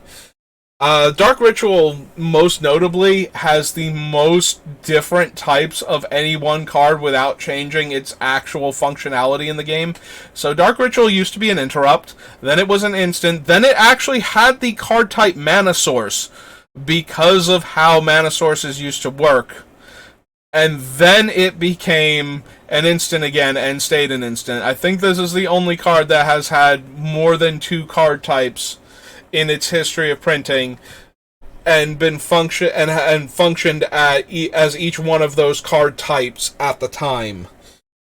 Also, it's one of the very few cards that was considered a mana source for the purposes of adding mana from a card being cast that was printed with the mana source wording on it. I think Burnt Offering, in reprinted in 5th edition, was the other one. I don't think any of the other ones actually got their mana source printing, despite having temporarily having been errata to be mana sources. Dark Pact is another anti-card. Allows you to grab back the card that you put into anti in exchange for a fresh new card that you probably don't know what it is. So, when you accidentally antied your Shivan Dragon, you could use this to get it back and throw something worthless into the pile like that Mox Ruby. I'm not entirely kidding on that one. Players did not know back in the day, and there were a lot of players that if you told them Shivan Dragon or Mox Ruby, they would pick Shivan Dragon, because Shivan Dragon is a big cool dragon and Mox Ruby is a weird mountain.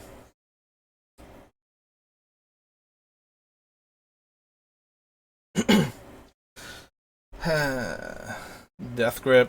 So we passed Chaos Lace before, so these are the laces. This is the card, the blue one is the one that I opened in my unlimited booster pack, but as you can see, it changes the color of one card either being played or already in play to black, and doesn't let you change, upkeep costs or anything like it does. If you do this to, a Force of Nature, it doesn't suddenly require quad black to not murder your face.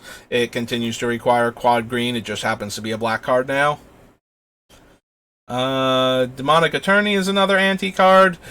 Gives the opponent the option to concede the game, or they have to double down on their ante.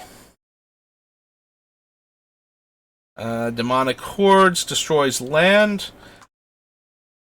Yep, you can see the weird wording from back in the day. Yeah, the tap symbol was not invented until revised, and so they made it the slanted T, and then almost immediately switched it to the sideways arrow, and the reason for that is they started printing cards in the European languages, so French, Italian, German in the beginning, and later on, they branched out into Spanish, Japanese, Korean, Chinese, Russian, but the slanted T is because you are tapping it and turning it to the side, so T for tap.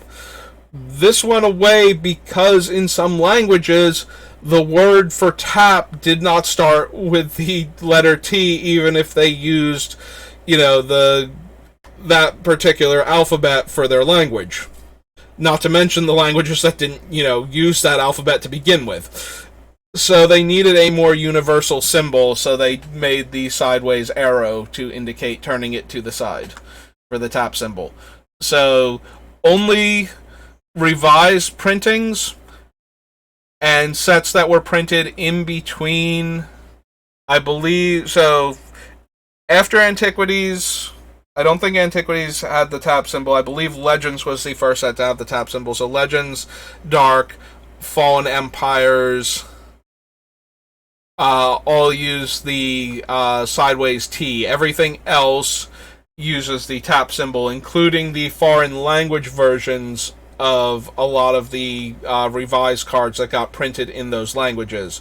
So, you will see like foreign language dual lands have the tap symbol, like have the sideways arrow symbol on them instead of the slanted T. And that's why that came about. So, oldest cards have it written out, revised era cards have it as a slanted T, and all of the other ones use the traditional Magic tap symbol that we know today. So we're going to add Demonic Tutor.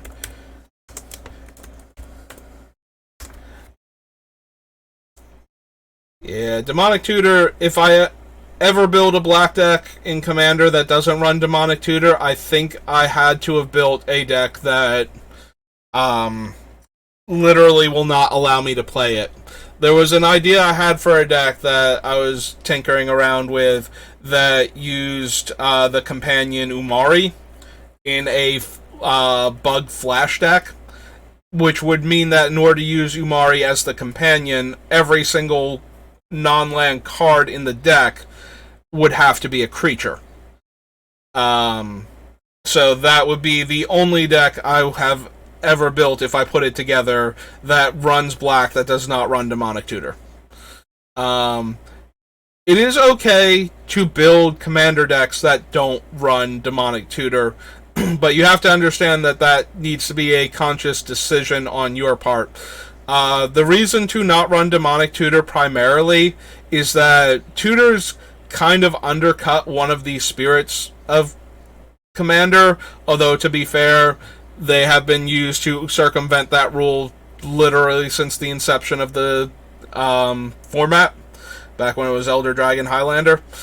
But the idea is that you only have one of any given card in your deck. Demonic Tutor means you have a second card you can draw that for 2 mana gives you access to the card you wish you had drawn instead of it. Whatever that card is. So, if adding 2 mana to the cost of the card, like if there's one card that will get you out of this situation and you can pay an extra 2 mana for that card, Demonic Tutor is your other copy of that card in your deck that you can draw in order to get out of the current situation that you find yourself in. It lets you get combo pieces in order to win. If you're not running Demonic Tutor, it should be because you are intentionally trying to, you are intentionally limiting yourself if you own a Demonic Tutor and don't run it. And Demonic Tutor has been reprinted so many times that even as expensive as it is, it's not, it's not like other cards from this era that haven't been reprinted ever. They have been reprinted at higher rarities and as judge promos and whatnot, but that has kept, like, white border revised, foreign language Demonic Tutors at relatively low prices, in your $15 to $20 range instead of your, like, $150 range type of thing. And I know that can still be a bit much for some people, but yeah, if you own a Demonic Tutor and you are not running it in your black decks, there should be a reason why, even if it's just a personal choice at that point, to not undermine the idea that there's only supposed to be one of every card in your deck. So you're not going to use a card that tutors for any card in your deck.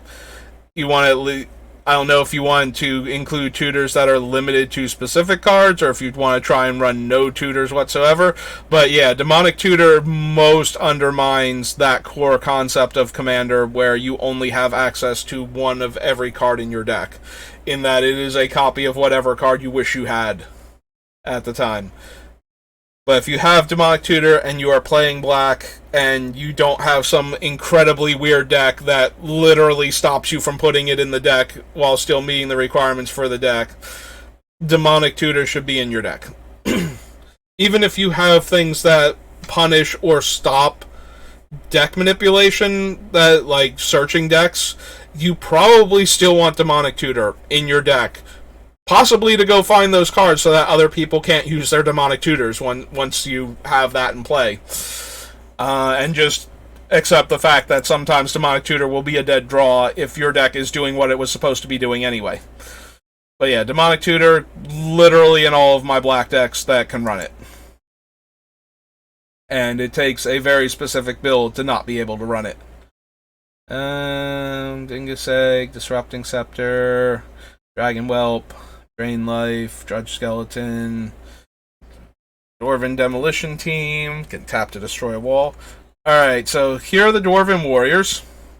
These are the ones I was talking about before. Notice that they have a higher casting cost and the lowest power and toughness out of all of the creatures that we have looked at that have this ability, but they were the first, and this is why you see that ability so much in red, is because the very first set had this creature that could make your other smaller creatures unblockable.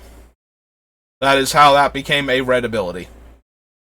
Like, a lot of things in Magic got there more because of tradition than by actual modern design sensibilities. Like, if you look at all of the cards in beta, because we want to look at the entire set and not leave out the cards that we're missing, it took forever for certain things to, like, there were things that were put in here for flavor reasons that took forever for people to go, oh, maybe we don't need to do it that way. Terror might be one of the best examples. I've told you that I read Mark Roseware's articles, and he touched on this in one of the recent ones that he did where he was talking about, like, stories from the history of Magic. The reason why black could not destroy black creatures for the longest time was because of the wording on terror. But terror is flavorful. Like, black creatures tend to be the scary things, so it's very hard to terrify one to death. And artifact creatures tend to be like, you know, robots and golems. They don't feel emotions, with the exception of like somebody like Karn. So they can't feel terror strongly enough. They can't feel terror to begin with, let alone have it be enough to damage the magic that lets them function. So there is no way to scare those two types of creatures to death consistently. Now, obviously, no amount of flavor can handle all of the corner cases across Magic. Like, you can make arguments that certain creatures in like you know, how do you instill terror into a, you know, plant? You know, even if we can prove to some degree that plants have more emotions than we always thought they did, like, plants do not die of fear, as far as we can tell. So, you know, you can destroy a green creature that is a plant with terror. How does that one work? But yeah, so terror was designed that way, but because the first ubiquitous black removal spell had restrictions on it, black removal spells have had restrictions on them forever, and for like decades, the one restriction they almost always had was non-black. Black could not destroy its own stuff, which makes no sense from a flavor standpoint.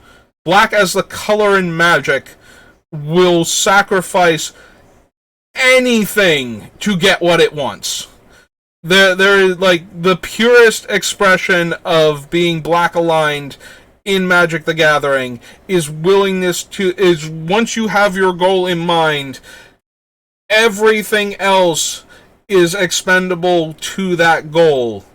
Like, nothing should stop you from reaching your ambition. So, if your creatures are holding you back, or if destroying them would, you know, benefit you in your quest to reach whatever this goal is, 1,000,000% black will do it. That is how the color works in Magic. That is the mentality of the characters that most embody the concepts of black magic, is that they will give up everything else to get what they want. So the only way that, you get, like, the really good, heroic black characters in Magic is when that goal is actually for a greater good, but also for their own good type of deal. So, if there's, like, one thing in this world worth protecting, whether it's you or something you care about, and you save the entire world to save that one thing that you care about, you have still saved the world. And, any underhanded trick, any dirty play that it takes in order to get there, that's just semantics. Whatever it takes to get your goal done is what you do. And that's how you get, like, Umizawa, like, well, not original, because there's one in Legends too, as a reference to a descendant of his, but Toshiro Umizawa in Kamigawa. That's how he is the hero that he is to the people of Kamigawa, is because there was, like, whatever was worth protecting on Kamigawa to him, whatever little bit was worth protecting meant he had to save all of Kamigawa to protect it. I forget exactly who it was that was so important to him. I don't even think it was himself. I think it might have been, like, somebody else, but he was so dead set on protecting whoever it was. It might have even been himself. He might have been that kind of person, but he can't live in a world if the world is being destroyed, so he had to save it in order for him to keep living there, so he did. So Terror, like, why Black can't reach out and kill things that are, getting in its way just because they share its, mindset, does not make any sense whatsoever. Black will absolutely reach out and kill whatever it needs to in order to get where it's going. So that one was kind of... But, because that was how it was, nobody really questioned it for, like, the longest time, and then finally we have gotten cards, and they're still not great, because we have learned over the years that unconditional removal at common with like very efficient mana costs means that it doesn't matter how good your creatures are if they don't have, comes into play abilities.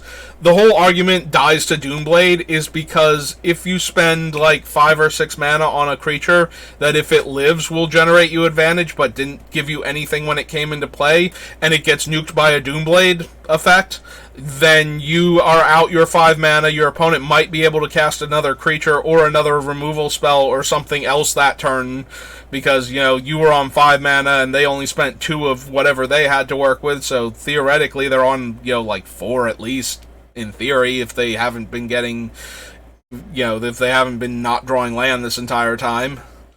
So, even if they have not been drawing land, they just killed your 5-drop for 2 mana. That buys them plenty of time to get back into this game if you didn't do anything before then, and you didn't get any benefit out of your 5-drop coming into play and having it die immediately, other than trading 1-for-1 with your opponent's card.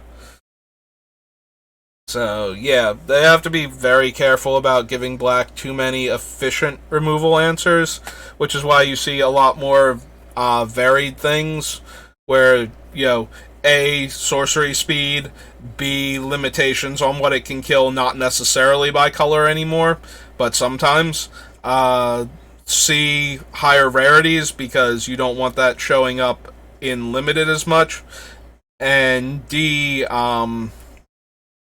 having it cost more than 2 mana to do it, especially if it costs at multiple, black mana pips to pull it off. Because Doomblade effects were very, very popular to take in any set that had any kind of mana fixing in limited, because you would just run your removal. It's too efficient not to run it, and it's common. You would see copies of it. So, it used to be that your Terrors and your Doomblades and your Lightning Bolts and whatnot could just get snapped up by players that had found a couple bits of fixing in certain sets. And, it doesn't matter that they're white-green. They need some way to kill creatures, and the white-green removal, green didn't have any removal back in the day, and white's removal could either be amazing or absolutely terrible, depending on what set you were looking at. So, you just snapped up the good pieces of black and red removal that were at common, and then you put your mana fixing into your deck, if there was any, and you were good to go. Yeah, Magic keeps changing over time. As much as it is the same game as it was back when this first happened, there is still a lot of it that's gone back and forth and gone back on itself and changed from what it used to be. Things that you would never have seen before, now you see them all of the time type of thing. So Elvish Archers is another one of those misprinted cards in Alpha. They were actually printed as a 1-2 instead of a 2-1. There's that. Just threw that little factoid in there, after a nice long rant. We're not even looking at black cards, and I'm discussing terror. I think that was because we got onto the subject from the Dwarven Warriors and how a card printed in Alpha is why cards being printed, like a couple years ago, have this ability at all in this color is because this is where it got started. Can't run fast bond. Hello, Fire Elemental. Fireball, Fire Breathing. Yep, early hate cards. Red and 3. Lopsided Armageddon your opponent. How dare they play mono white? Original Fog. There's Force of Nature. Force of Nature falls more into the category of if we could give it away and have them keep it, we would want to run Force of Nature. Because most players that we give it to, if they're not a green deck, they can't pay 4 green to begin with. They certainly can't do it every turn. It is super hard to get 4 green in your mono blue deck. That's Gilded Lotus and one other mana rock. And now that's all tied up, stopping this creature that we gave you from, punching you in the face every turn. So, alright, there's Fork, Frozen Shade. So this used to be awkward. So, going back to the you only have the rule book in front of you. How do you figure this out? You'll notice that Frozen Shade doesn't say until end of turn on that black +1/+1. And there are very few cards that use counters, right? Fungusaur, who is directly below it, as one of the few creatures that actually does use counters to permanently keep track of it. So yeah, there was an argument to be made, and if you argued hard enough, you might actually be able to get it that Frozen Shade, as written, just says it gets +1/+1. Doesn't say it wears off until end of turn. So, obviously, it's forever. Gaia's Leech turns lands into forests, similar to how the Cyclopean Tomb turns lands into swamps. And then he has power and toughness equal to the number of forests in play. Gauntlet of Might lets your mountains tap for red and pumps all of your red creatures.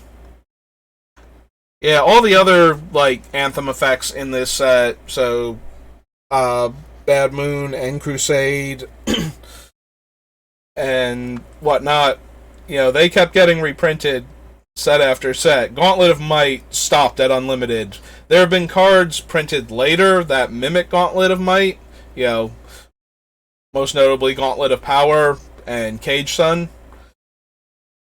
And they do similar things, but yeah, Gauntlet of Might, very, very strong for your aggro red decks back in the day, if you could get your hands on one. Giant Growth. So Giant Growth, this is another one of those funny stories about Magic and how nobody knew how to think about cards back in the day. Even the people making them. So, Giant Growth and Dark Ritual are actually part of a cycle. There are 5 cards in the first set of Magic that each cost 1 mana, each of them is an instant, and each of them gives you 3 of something. And the disparity on the 3 that you get based on color is so wide-ranging. So, Ancestral Recall was going to be a common, originally. It was 1 blue, and you got 3 cards. Dark Ritual is 1 black, and you get 3 mana. Giant Growth is 1 green, and you get a +3 power and toughness boost. Lightning Bolt is 1 red and deals 3 damage. And White's contribution is Healing Salve, which either lets you gain 3 life or prevent 3 damage. Every one of these cards has fallen out of favor in Magic over the years to get reprinted for various reasons. Ancestral Recall was the first one to stop getting reprinted, right after Unlimited, and it got bumped up to a rare. Somebody actually noticed that Ancestral Recall might be too dumb as a common. And they did used to believe that rarity, because they weren't expecting people to buy Magic the way they bought Magic, the way they buy Magic now, they thought that rarity was a good release valve for stopping you from getting all of these dumb things together at once. Like, they did not expect people to buy a case of booster boxes, crack open all of the packs, figure out what they wanted out of those packs, and put together a single deck from, 6 booster boxes worth of packs. That was genuinely... They did not think the game would do anything anywhere near that. Like, when they brought this thing to Gen Con and people liked it, they sold out of everything that they had printed up till that point, that they had physically with them. It was just gone before Gen Con was over. So they were planning to have rarity stop you from getting the, you might have a Black Lotus, but you're not going to have Black Lotus, Ancestral Recall, Time Walk, Time Twister, the 5 Moxes, Demonic Tutor, Regrowth. They're not all going to be in the same deck, as far as they knew, because, that was too many rares and uncommons all at once for you to ever possibly have all of them. And then you would lose some of them to Ante, and you would get new cards from other players, but, they thought you might buy, like a couple booster packs. Like, you would buy a starter deck and, at most, maybe 10 packs. Probably not even that many. Like they thought the high rollers might buy, 10 packs. And they were blown away by how much people actually responded to this game. Like, the first players to see it and try it out and decide that they liked it, how much they were willing to buy. Like, that overwhelmed them. So yeah, they were originally going to print Ancestral Recall as a common. And they changed it to a rare because they thought that would control the power level of it a bit. So, all of these cards fell out of favor, but for different reasons. So, Ancestral Recall went first because it was way too powerful. Even at rare, that was not stopping anybody. That just made it a little harder to acquire. But everybody who wanted to play had to acquire one of them now. So, Ancestral Recall was the first to go. Dark Ritual was next because Dark Ritual was messing with how Magic was designed. Like, if you put a 3-drop creature in black, you had to understand that it was going to come out on turn 1 some amount of the time. And it did not matter what it was. So if you made a really good, really powerful 3-drop creature, it was going to come out on turn 3. If you made a really powerful 3-drop enchantment, it was going to come out on turn 1. Did I say turn 3 before? It's coming out on turn 1. All of these things are coming out on turn 1. If you made, a sorcery that would allow you to win the game, down the road, you could now cast that on turn 1 and be that much closer to it. You could cast Doomsday on turn 1 now. And so yeah, Dark Ritual was the second one to go. And then I'm pretty sure Healing Salve went next, but not because it was too powerful. It was because it was boring and uninteresting. I think if it hung on longer than Lightning Bolt, because Lightning Bolt was the next one to go after that, but I believe Healing Salve went first, not because it was too powerful, but because it was not good enough to keep reprinting. Lightning Bolt went next for much the same reason as Dark Ritual. when Lightning Bolt is in Standard, it warps how Standard functions. When you can kill your opponent's 1-drop for 1 mana, or their 2-drop for 1 mana, or their 3-drop for 1 mana, or their 4-drop for 1 mana, and you can go face with it, the format starts being defined by how does your card stack up against Lightning Bolt. Because if your opponent can kill your thing for 1 mana, or if your opponent can finish you off for 1 mana, if they get off to a good enough start, your whole game becomes about that card. Lightning Bolt is very much defines the format that it's in because of how it can interact cheaply and effectively with creatures and still kill the player. Giant Growth was the last one to go, but you will notice that Giant Growth does not show up anymore in sets. Like, this is one of the most brutal combat tricks that has ever been printed because of its efficiency. At 1 mana, it wins most combats. Like, it allows your 1/1 to kill a 4-drop sometimes and live in combat. Like, for 1 mana. That's an absurd amount of power in Limited to have. You will notice that normally nowadays, Giant Growth sized effects cost like 2 mana. Or the spell only gives +2/+2 at the 1 mana cost. It doesn't give you +3/+3 anymore. So Giant Growth, so weirdly, all but Healing Salve are actually too good at their mana cost.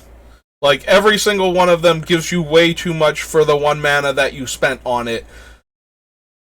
But the amount that you get from each one of them is so disparate that it took way too long to figure out that the other ones were also too good, because it was so, like, one Ancestral Recall is so lopsidedly powerful that they figured it out as it was going to print.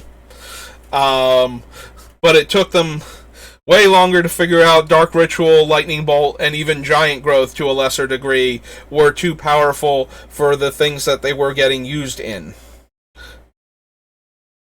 Okay, that is my rant about Giant Growth and the original boons, they were called.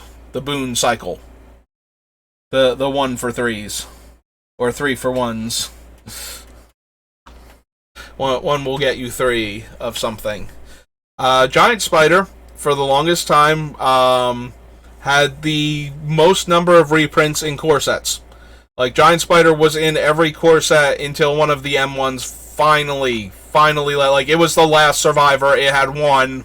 It was the thing that was in every core set, and it finally went out, and one of the other spiders came in to take its place, because you still need, like, a big reach creature normally in your core set, because that's how one of the ways that green deals with large flying threats is to have a large flying blocker with reach.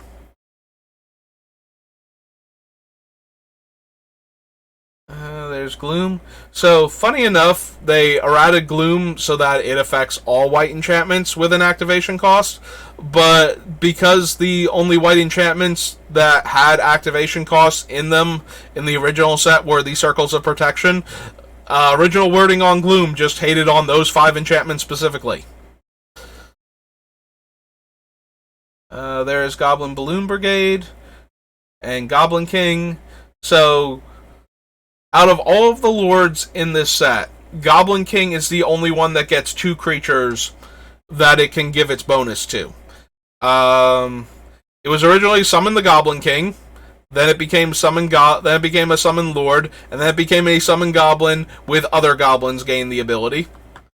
But yes, there were only 2 goblins in original Alpha Beta Unlimited, but that was 1 more creature than either of the other 2 lords got in this set. So Goblin Balloon Brigade, and the much worse, because it could not gain flying and was otherwise the exact same stats, Mons Goblin Raiders, named for, I believe, Mons Johnson, who was an employee at Wizards of the Coast at the time.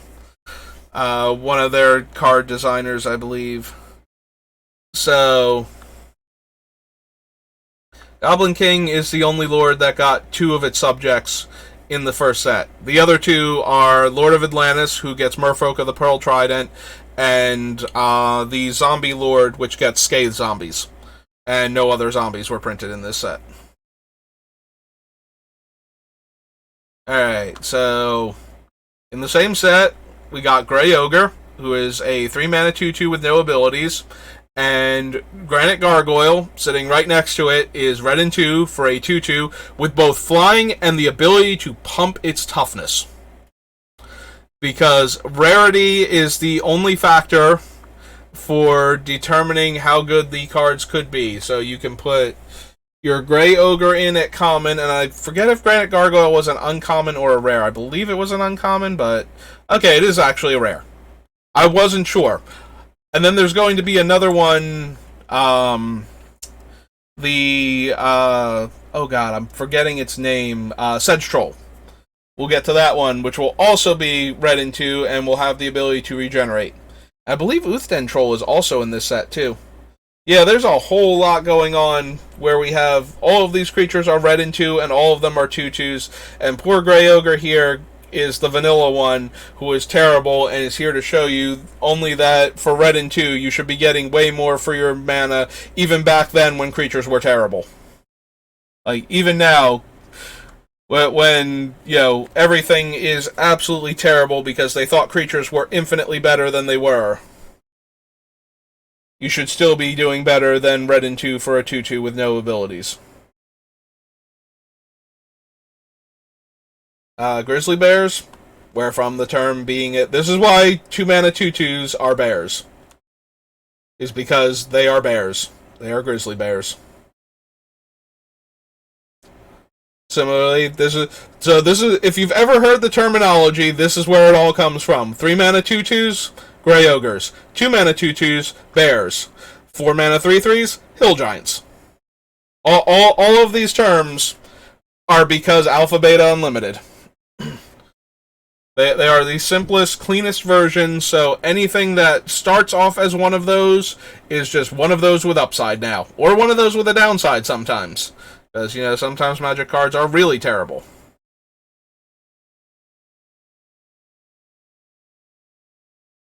Howling Mine, Hurloon Minotaur. It's funny to think that a 3-mana 2/3 with no abilities was once one of Wizards' primary mascots. The Hurloon Minotaur, it's got this cool facial tattoo going on for it. So Hurloon Minotaur was one of those early cards that people liked the artwork for. Like this one, Shivon Dragon, Sarah Angel. These were the cards that players got super attached to it because of the art. Like the quality of the art just gave them a bit more than, you know, what they had going on as far as being actual Magic cards in this set. Like, there are cards that are better than them, even back here. But, well, maybe not Sarah Angel and Shivon Dragon. Those things had very good stats for back in the day. But there are better creatures than them because there are more efficient ones that are likely to actually, you know, get to do damage before they die to removal spells. Like, maybe the opponent takes a little too long to set up. But yeah, for some reason, Hurloon Minotaur, and I'm guessing it's the cool facial tattoos, just resonated with players. Also, he's a common, so everybody could open one and get this cool Minotaur in there. And he's also got 3 toughness at 3 mana, so he blocks a lot of the other 3-mana creatures at the time. But yeah, Hurloon Minotaur used to be on a whole lot of stuff. I think this is one of the reasons why, in, like, you know, the middle sets of Magic in the early days, like the ones that, you know, you're, like, 1999 era, they started to put a lot of spells that targeted Minotaurs. If you've ever seen the joke from one of the unsets where there's a Minotaur that's constantly being hit by, like, every spell effect, it's because for some reason Minotaurs became the default creature to show spells happening to.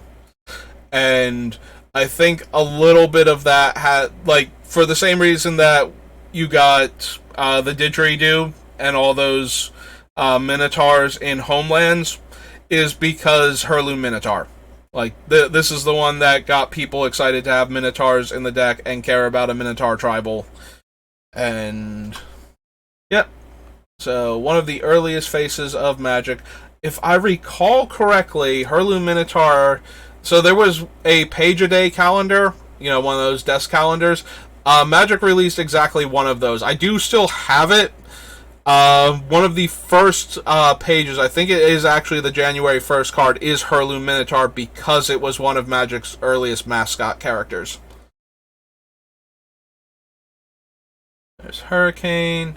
So if we wanted to do the Saboteur route, there are very few more frustrating Saboteurs than Hypnotic Specter. So if we are going to do Saboteurs, Hypnotic Specter is one of the most iconic ones to do.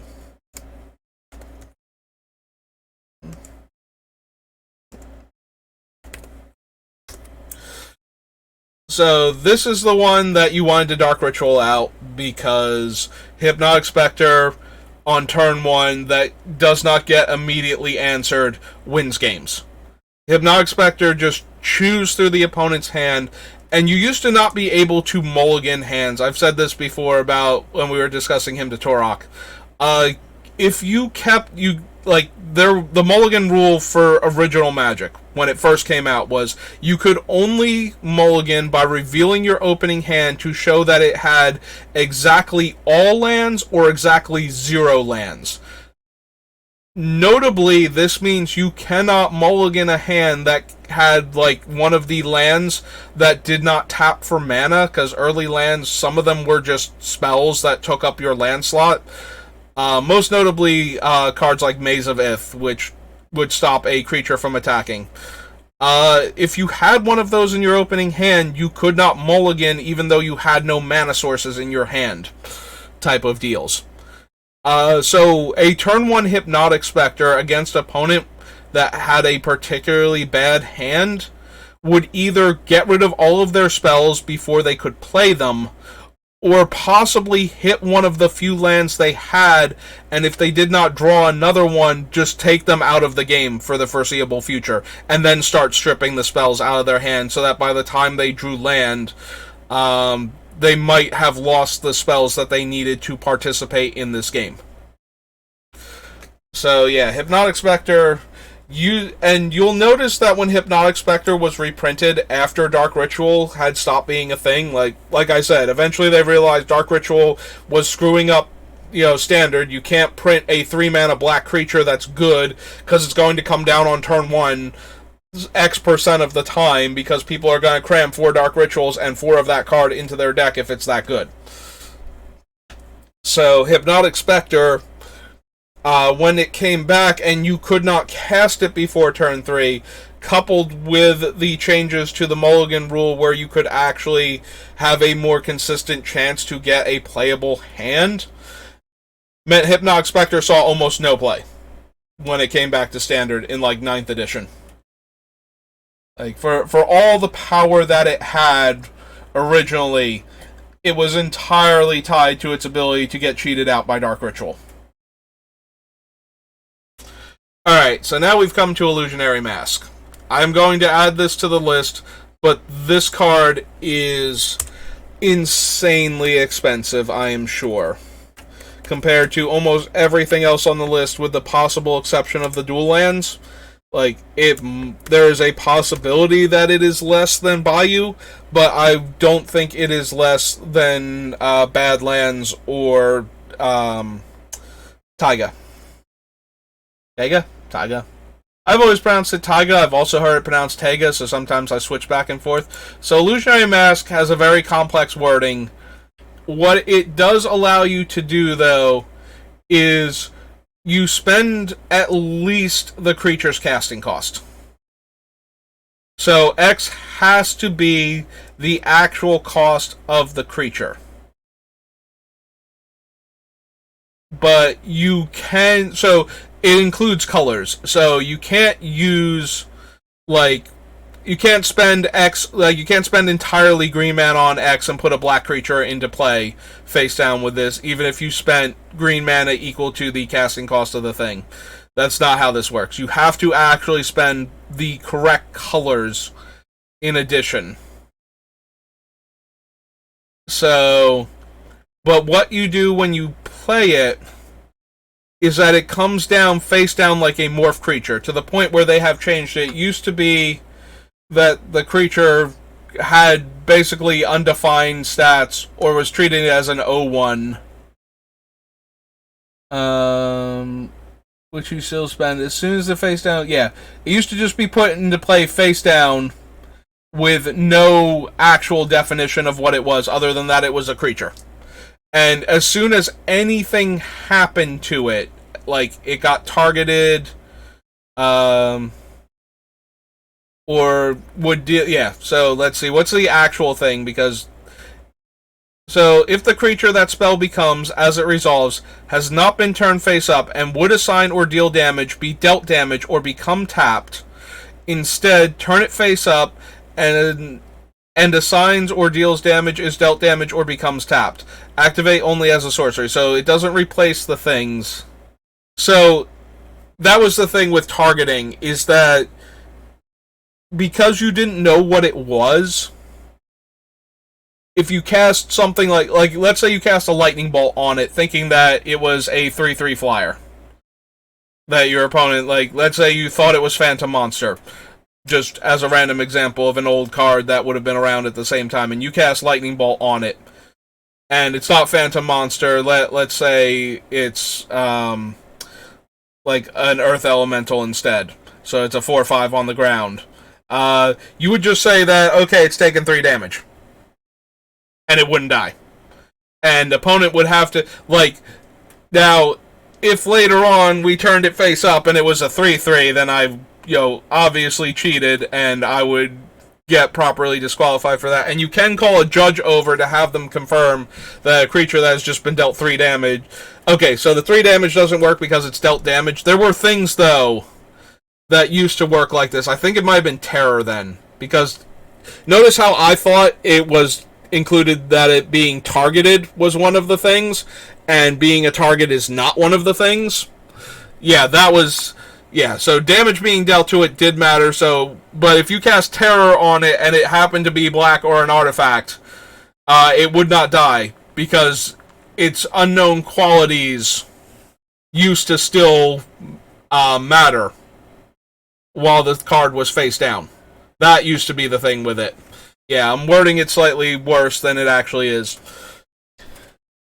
So basically, what this does is, and the reason why we want it for our deck, is the creatures that we have that have really negative comes into play abilities will not have their abilities when they come into play if we cast them using Illusionary Mask. So, if we pay the 5 mana, we can put Leveler into play, and we don't have to exile our deck, and it will be a face-down 2/2 until it does one of the things that cause it to be turned face-up. So that is why the Illusionary Mask is going on this list. Similar to manifesting the creature from our hand, and then being able to pay its mana cost to turn it face-up later on, with that one card that we found from the Commander set that cared about morph creatures. This card will also allow us to play those stupid, dumb creatures that we wanted to give to our opponents in order to kill them with their comes into play effects, now face down as creatures, so we dodge the comes into play effect, and then we get the giant scary monster afterwards, without having to suffer for it.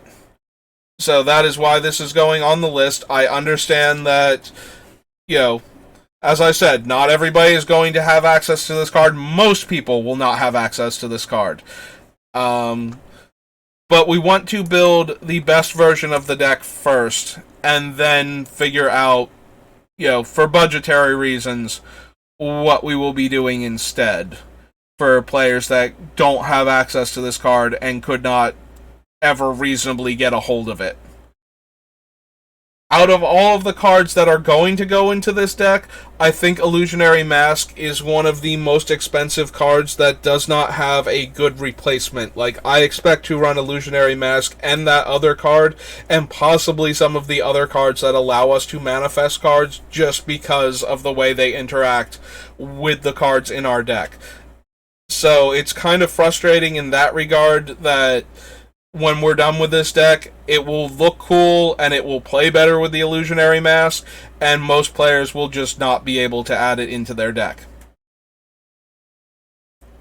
Of note, if you ever get the chance to play Magic the Gathering with me and play Commander, if it is not in a tournament setting, if there are no prizes on the, in the pool that we have to worry about, I have absolutely no problem with you proxying cards that you can't get your hands on, especially things that are this insanely expensive. As long as it is legal in the format, and as long as you either don't have a lot of proxies in the deck, or actually print out, like a picture of the card to put in the sleeve, like card sized, and just slide it into the sleeve, so that way I can tell what your card is from across the table. Like, if you have like 2 or 3 proxies and you just want to use the double face cards and just handwrite what they are onto them, I do that all the time because I only own 1 copy of certain cards. And if that card is good, like, I have a playset of dual lands, but I have a lot of Commander decks put together. I am out of dual lands of certain colors. And so there are decks where I just have Badlands written in it, like on a double face card, because, my other 4 Badlands are in 4 other decks. And, everybody who knows me knows that I have everything, so they're not going to argue with me or make me go get the physical copy of the card out of one of the other Commander decks I brought with me and show you that I have it. But if you ever play with me, I don't mind that. And I would encourage, as long as players are not abusing this, like, if you want to build your deck because you want to build the deck out of the cards that you own, and a lot of the other players in the group are doing the same thing, and one person wants to proxy all the cool cards that they wish they had, and you want to exclude that from being an option, I understand that. But if you have most of the cards across the history of Magic, or most of the relevant cards for your deck anyway, like, you've actually shelled out the money to put, like, your dual lands and whatnot into your favorite EDH deck because that's your money and that's what you want to spend it on, I would advise letting players play with the cards that they wish that they had, because you get to play against decks of the same power level. Like, when you crush somebody because you spent more money on your deck than they did, that can feel good a couple of times. It gets kind of boring after a while. Like, I have built decks for Commander that I have taken apart because they work too well and are unfun when they function properly. Like, those type of decks, like, I'm not having fun playing against other people who can't compete against them. They are, like, I have 1 or 2 decks put together that can do that because I want to be able to beat the players that come with the dumbest deck possible. To remind them that, no, they are not the only big fish around here. Or to have a fun game with them, because, so some people bring out those big decks because they just want to crush everybody, because they've spent all this time and energy tuning this deck to be, and some people just want to play it because it's what's fun for them. And if they're going to play it for fun, I want to be able to have fun with them, play a deck that actually gives them a challenge. But if they also come to crush everybody at the table because that's how they have fun, then fine, we're going to crush it. And we're going to run like Nin the Pain Artist, where I just take infinite turns because I feel like winning the game now, type of thing, and I have 10 free counter spells behind her to back it all up, so that way when you try and disrupt her combo, I still win through everything. But yeah, I do encourage, if you have most of the cards, or you have all of the cards that your deck actually wants, and other players are having trouble competing with that deck, it's a casual format. Like, if there's no prizes on the line, I don't think you need to own every single card. I also don't think there's a whole lot wrong with letting them proxy cards of the power level of the cards that you have. Also, like, if you have stuff from the past 20 years of Magic and you're playing against somebody who has, like, a precon and, like, 10 singles that they bought, and they really wish they had, this one card that's, like, $20 that they haven't saved their allowance at, like, just let the kid run the card. Like, it's fine. You're not gonna... They get to see what it's like to actually have the card in the deck and see if it's worth, saving until they get enough money put together for it, or asking for it for Christmas or something like that. And you get to play against a better deck that actually, makes your deck have to try, and therefore proves that the deck that you built is actually a good deck when it still wins, type of thing. Assuming that you don't run into the worst possible luck while getting killed by the one card. You know what I'm saying? It's like, more so than any other format, Commander is first and foremost the reason why I like it and why I still play it when I don't play any of the other constructed formats very often, is that it's supposed to be about the fun and the social interaction and getting together a group of people.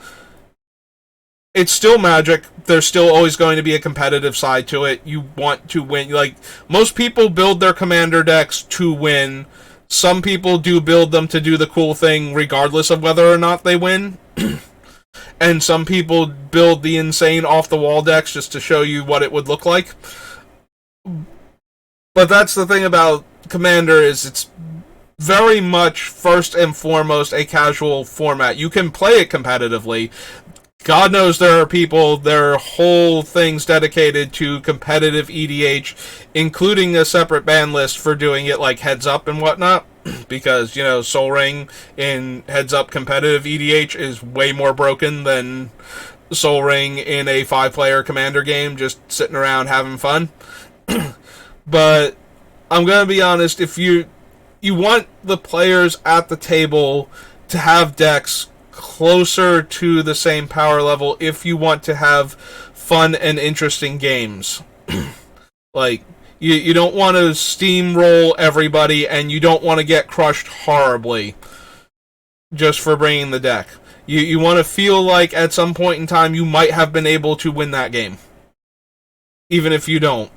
That is what is fun for everybody at the end of the day, is feeling like they could actually play. So if somebody wants to proxy something, I am first and foremost 100% okay with that, because you're not going to proxy anything that's going to make me feel sad that you have it in your deck, because if I wanted it in my deck, it would be in there already, type of thing.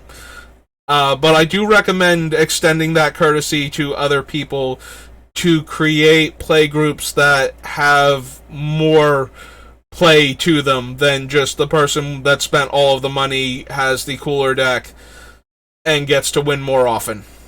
Like, I do believe that Magic is better when it's about the skill level of the players, not how much money they could spend on the game, type of thing. Like, I have played Magic for over 20 years now, and you can disagree with me on this one. You can absolutely say no, and I'm not going to come to your play group and throw down my gauntlet and challenge you to Commander in order to defeat you and, free the pauper players from your tyranny or anything.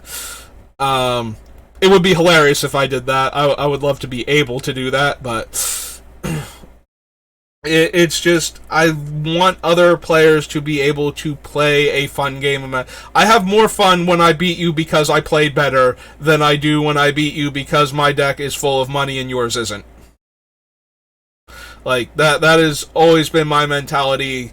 When it's a tournament and there's prizes on the line, I want to win any way I legally can. Like, anything within the rules of the game that is allowed, I want to win because there are prizes and titles, and I want to win those. I want to be acknowledged as a good Magic player because I won those big tournaments and I want the prizes that come with them. But for actually just playing Magic, like, the thing that I love most is when I play better than my opponents. I don't always. If you watch my drafts, you will actually see me play very poorly at times. Like, it is even harder to play properly when I am trying to narrate everything.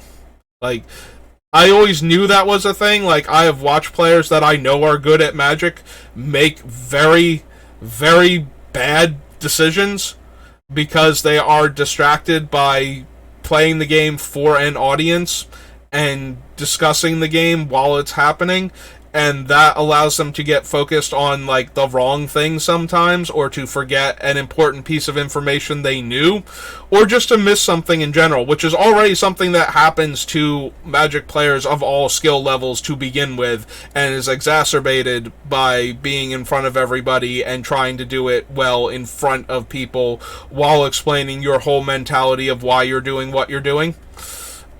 So, but I've been playing Magic for forever, and I've had some success at like the lower levels of the competitive Magic scene, and I have had a lot of success at, you know, the F&M level. You know, I am the big fish in the small pond for a lot of people that have been playing Magic in my area for a long time.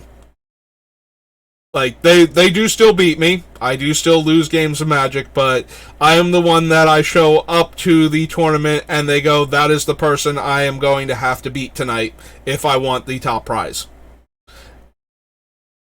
And that's only because I play Magic, like, a lot, and I take my Magic a bit more seriously. Just a bit, not too much. If I took it a lot more seriously, I might have actually, you know, qualified for the Pro Tour at some point in time. But I play well enough that I could, on a good day, make it. You know, I have missed being in contention for the Pro Tour by one win on day one. You know, finishing X and 3 instead of X and 2. Keeps you alive for the top 8 of Grand Prix and Magic Fest, which you can then use to be able to parlay. If you could get, you know, into the top 8, you could actually qualify for other things, and if, you know, you could actually get an invite to a Pro Tour if you won, in addition to all of the other prizes that were available. So, on my best day, I can play that well. Most days are not my best days. Most days I wind up, you know, finishing, like, you know, X and 4, X and 5 if I played them all out type of thing. But I do take playing Magic seriously. I do spend a lot of time watching other people play Magic, reading articles on Magic. I have a wealth of knowledge about the game. And when I apply it properly, I do tend to do better than other players that don't spend this much time, you know, focused primarily on winning Magic.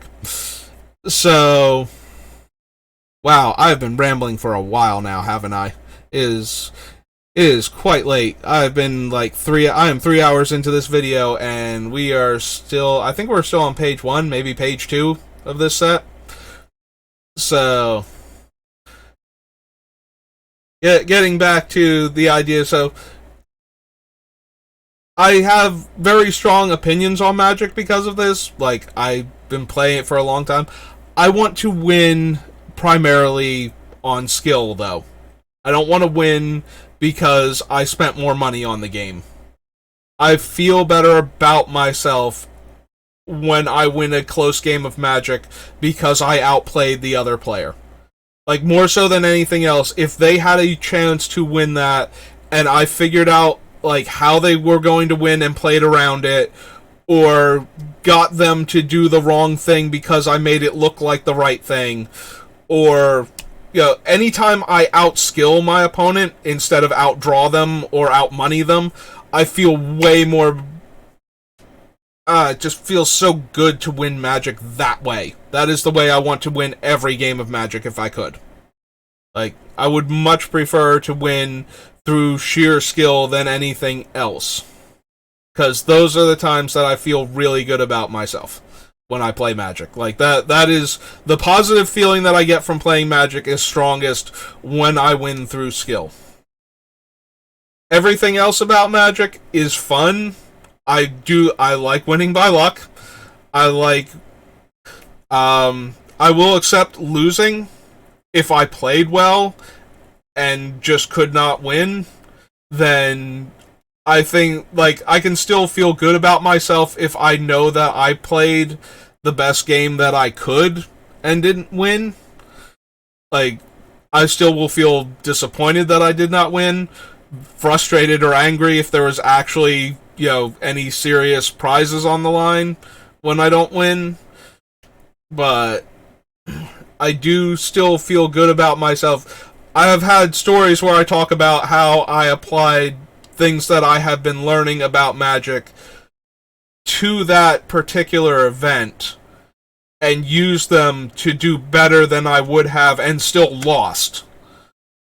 And I look back fondly on those moments because I took knowledge that I had and actually applied it to the game actively while playing it in order to do better and improve my gameplay. When I do things like that, I can lose and still feel very good about myself for doing better than I would have. And that is the thing that I look for in Magic. So when I suggest letting people proxy cards, it's not so that they can have access to the same caliber deck that I do while you're playing with whatever you have sitting around in your collection, and now you're getting crushed by this deck because they proxied all of the good cards they were missing that neither of you could ever have afforded. I'm saying that it's better if you let somebody, when it's casual, let them play the card that they want to play and have fun with the card that they wish they had and see what it's like to have that card. They might not even want that card after a while. They might realize that it's not doing what they thought it would, or it's not actually good enough for their deck, or that it's doing something that's cool but it's not actually on topic with the deck, because that is a huge thing when we're cutting cards later on, is that a lot of the cards that are going to get in here we're going to cut because they're not quite on topic. And I like to focus on I'm building the Beamtown Bullies. I want a deck that's going to put stuff into play from my graveyard onto the opponent's side of the field that they wish they did not have now. That is my primary focus. Everything else has to be in service of that in the deck, or to allow the deck to function against other Magic decks while it's trying to accomplish its primary goal. So, utility cards that ramp mana and destroy permanents and yada yada, the usual things that you have to be able to do in Commander in order to participate properly.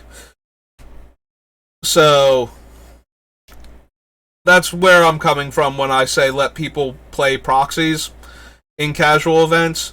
Like, don't let them build a deck that's like 10 times better than everybody else has at the table just because you're letting them proxy it. But, let them proxy a card that brings their deck up to your power level. Like, don't be afraid to let players do that, because I think you get better games out of that, and I think you get more interesting games out of that. That's just my suggestion. Again, I can't force you to do this. I'm not going to. I'm not even going to try.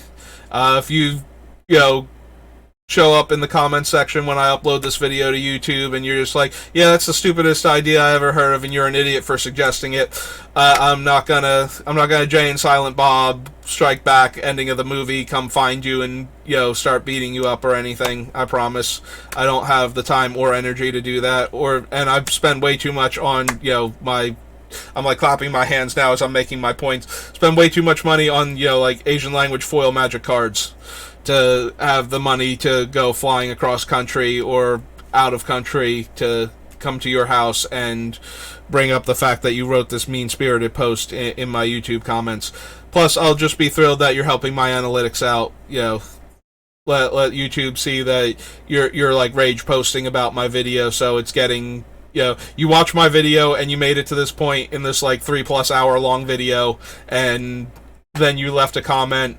So the algorithm thinks that's great. Like, even if you're entirely negative, the algorithm still think that's great because you watched the entire video and then you interacted with it. Like, it gave you an emotional response that made you have to respond to my video. Like, you saw this and you just had to write about it after sitting through this entire video. So we're still cool. Don't worry about it. You don't have to do this. This is my suggestion, though, because I think you will get better games of Magic out of it. And when you're playing for fun, I think that getting a better game of Magic out of it and winning that game will make you feel better about playing Magic than you would if you just outmoneyed your opponent to death.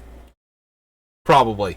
I'm not you. Maybe you do just love outmoneying your opponent to death. If you could literally throw your credit card at them and deal 20 damage and then pick your credit card back up and reload it and get ready for the next round, maybe you would actually like that one more than any given card that you have in play.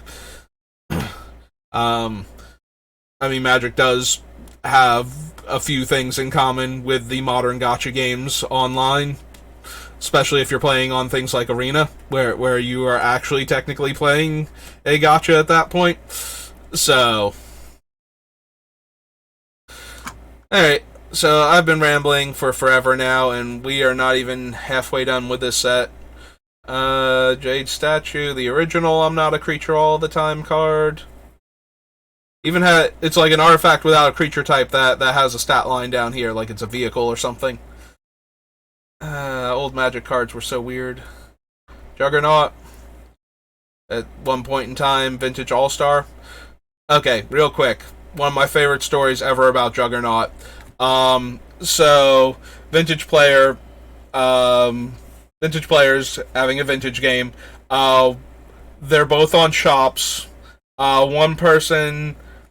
Well, they're both on heavy artifacts. One person is on shops. They have managed to cast Juggernaut. The other person has managed to get down Mindslaver and Mindslaver lock the opponent.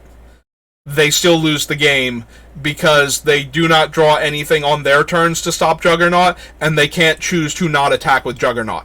It has to attack, if possible, every turn. So they are forced to turn their opponent's Juggernaut sideways and punch themselves in the face for 5 every turn until they are dead. That is one of my favorite Juggernaut stories. Whoops, I've accidentally clicked out of it. You can still see it, but I can't. Keldon Warlord, Core Misspell, Kudzu is an enchant land. Entire land's tapped is destroyed. Okay, I could not remember what Kudzu did off the top of my head. But it's the land destruction one. There's Ley Druid, Library of Lang. There's the original Lich, where you go to 0 life and then you don't die until Lich leaves play. You don't lose the game for having 0 less life. If you would gain life, draw that many cards whenever you're dealt damage. Sacrifice that many non-token permanents. If you can't, you lose the game. When Lich is put into a graveyard from the battlefield, you also lose the game. Oh good, there's only 2 pages. So yeah, we're going to add Taiga, we're going to add Soul Ring. There's Lightning Bolt.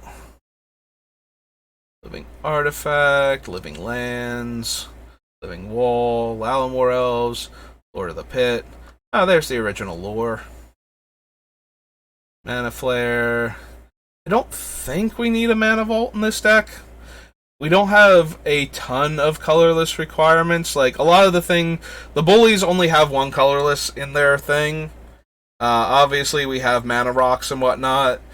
I think Mana Vault is at its best when you have a lot of very high mana requirements, and you're running a bunch of other artifacts to ramp into it, because then you can use the Mana Vault to ramp into your other artifacts first, and then when you have time, untap the Mana Vault with some of them, and then have another big explosive turn later on.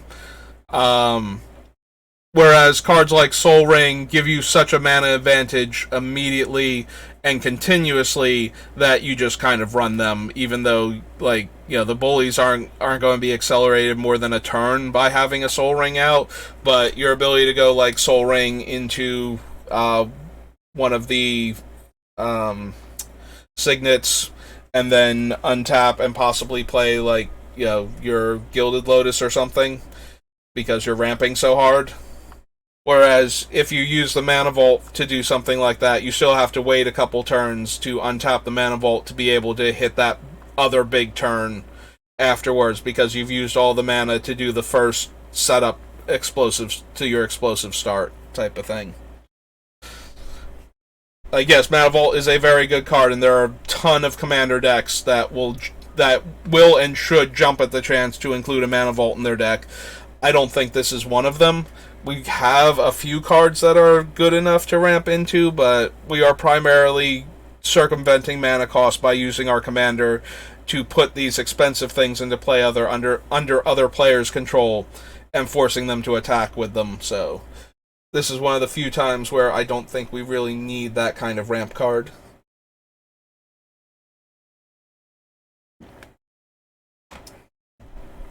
Even in the more competitive version of the deck.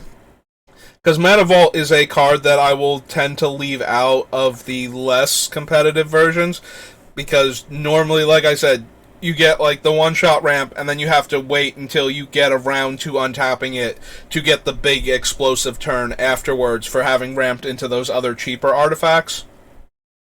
But the decks that are that competitive normally do need to be able to do the one turn where they set up, like, if they can't get a Soul Ring or they can't get a Mana Crypt, they need to get a Mana Vault or a Grim Monolith or something online so that they can ramp into their other, your Worn Power Stone, your Hedron Archive, your Gilded Lotus, your kicked Relic of the Skyclave, one of those things, in order to have the really explosive turn where you untap with like 10 mana in play on like turn 5 or 6.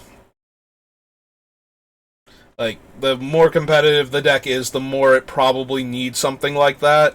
Whereas the more casual deck can get by with, like, your Soul Ring, maybe a Mana Crypt if you have access to one. But sometimes not even Mana Crypt. Well, we are in Mox territory now. There's Mons Goblins, by the way. Alright. Sorry, Mind Twist. I got stories about you too, but we're going to keep going because we've been at this for 3 hours now. We have enough different types of removal that we don't need to run a Nev's Disc in our deck. Nev's Disc used to be the focal point. This is one of the cards that showed up in the Necropotence deck. Because Black had no other way to deal with artifacts or enchantments. Like, Black used to never be able to deal with enchantments. That's very new at the time of this recording. Like, Black has like 4 or 5 pieces of enchantment removal now, but they got like their first one like a year and a half, 2 years ago, something like that. So Black being able to kill enchantments is a very new thing. So Nev's Disc used to be how Black would destroy problematic artifacts and enchantments for the mono Black deck.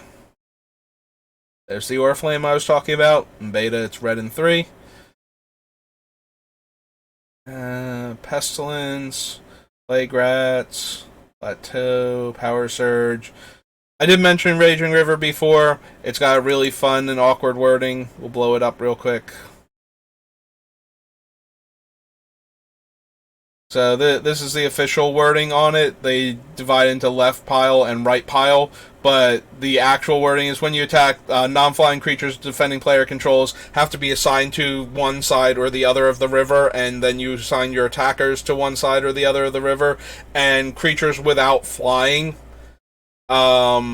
can't block creatures that aren't on their side of the river.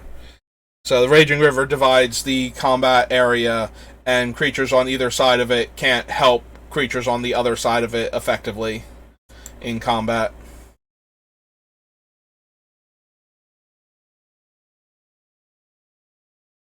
Alright.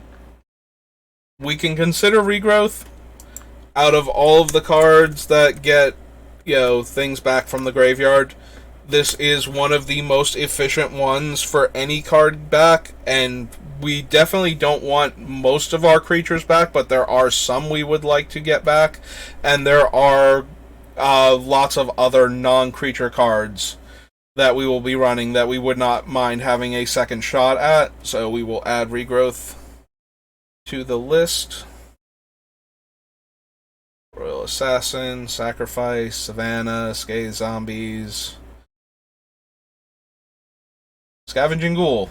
Now a zombie, originally not a zombie, and therefore not helping out their Scathe Zombie brethren with their Zombie Lord. There's Sedge Troll. Another 3 mana 2/2. This one I knew was rare. I did not think the Gargoyle was rare. If you have a Swamp in play, it gets +1/+1. Also, you can spend black mana to regenerate it. So it's potentially a 3 mana 3/3 with regeneration. So, absolute house by old school Magic standards. Similarly, Sengir Vampire. Also one of the most powerful offensive creatures printed in original Magic. There's Shivan Dragon. Everybody loves Shivan Dragon. To the point where used to be, like I said, people would choose Shivan Dragons over Moxen given the chance, because that was the mentality of most Magic players. There were some that had a comprehension that the Moxen were more than a cut above Shivan Dragon, but at the same time, just because you knew the one was more valuable than the other doesn't mean that the general consensus being that Shivan Dragon was worth more didn't mean you didn't want the Shivan Dragons also, because that made it very easy to trade for the things that you actually wanted, so you still had to value Shivan Dragon pretty highly. There's Tega.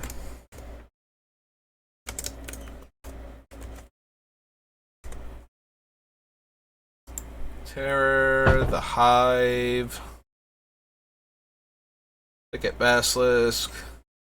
Hive is fun because this is the first card that made token creatures. So, and it does it horribly inefficiently. 5 mana to cast, 5 mana and tap to activate because it is a mono artifact, and makes a 1/1 flying Wasp token. And it had to spell out that the Wasp had summoning sickness and all of the other things. And if the Hive was destroyed, the Wasps still have to be killed individually. They had to make sure you knew that the Wasps were not connected to the Hive. So yeah. But that was the first token producer ever in Magic, so this set the stage for every other token producer to exist. By starting off in the very first set, the idea that you could make a permanent that was not physically a card. There's Thicket Basilisk, my pet card from the original set. The one that I built my first actual deck where I had a theme around it. There's Throne of Bone, one of the Lucky Charms. The thing that I reference a lot. Very popular with early Magic players. And I was definitely one of them. I thought these cards were cool. I thought they were way better than they were. I was interested in having them. I got stories about Time Vault, but this video has gone on long enough, so maybe next time. If I think of Time Vault later on, I might tell you a story or two about Time Vault. Time Vault there's a lot of history in Magic that connects to Time Vault. I hear a knocking noise. Is there a parrot trying to come in, say hi to me? There is a parrot. Hello, Bonks. Oh, you're not going to talk now? He's shy. You can hear him knocking, probably. My brother is bringing him in. Oh, look at you up on the door, so tall. Are you king up there? Are you going to be quiet, though, and not talk? You don't want to be heard around the world? Alright, like I said, video's dragging on. Distractions aside, we're going to keep going. There's Uthden Troll. Mentioned him before. 3 mana 2/2, regenerates for red. And if we keep scrolling, yeah, we got a bunch of walls. Walls aren't interesting to us. Wanderlust isn't doing anything. 4 mana 3/3 Trampler. Nope.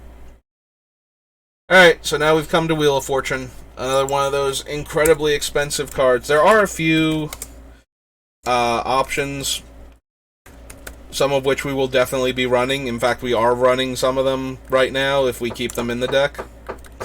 Hello, Bonks. But Wheel of Fortune is way more expensive. Like, that's one of those cards that I found out later how much Wheel of Fortune had gotten up to, and I did not think we had gotten that high. until I saw it, and I was genuinely surprised. I did not realize that the reserve list had pushed it, because I was thinking that it had a Judge promo, and I forgot that the Judge promo came out before they closed the loophole, so I was thinking that Wheel of Fortune was reprintable, and apparently it is not, and that has resulted in having a massive price tag, well over $200 for just the white border foreign language ones, let alone any of the black border or the foil one. Alright, so we have made it to the end of limited edition, so stop after beta. So we're going to call it a stream there, because I've been going on for quite a while, and I got into one of my rants again. But this is one of the reasons why I wanted to do this, is because I can talk about Magic for forever, and I will always find things to talk about with very little prompting from just by looking at cards from old sets. I have so many stories and can ramble for so long. But it's getting really late now, and I've been streaming for, I think, like 3 hours or something. We can check real quick. Make this video like a couple minutes longer. 2 hours and 54 minutes. We haven't even hit 3 hours yet. What am I so worried about? Alright, so I'm going to shut the stream down now and go play with our parrot Bonks, because he wants attention. And I will see you next time. So thanks for watching.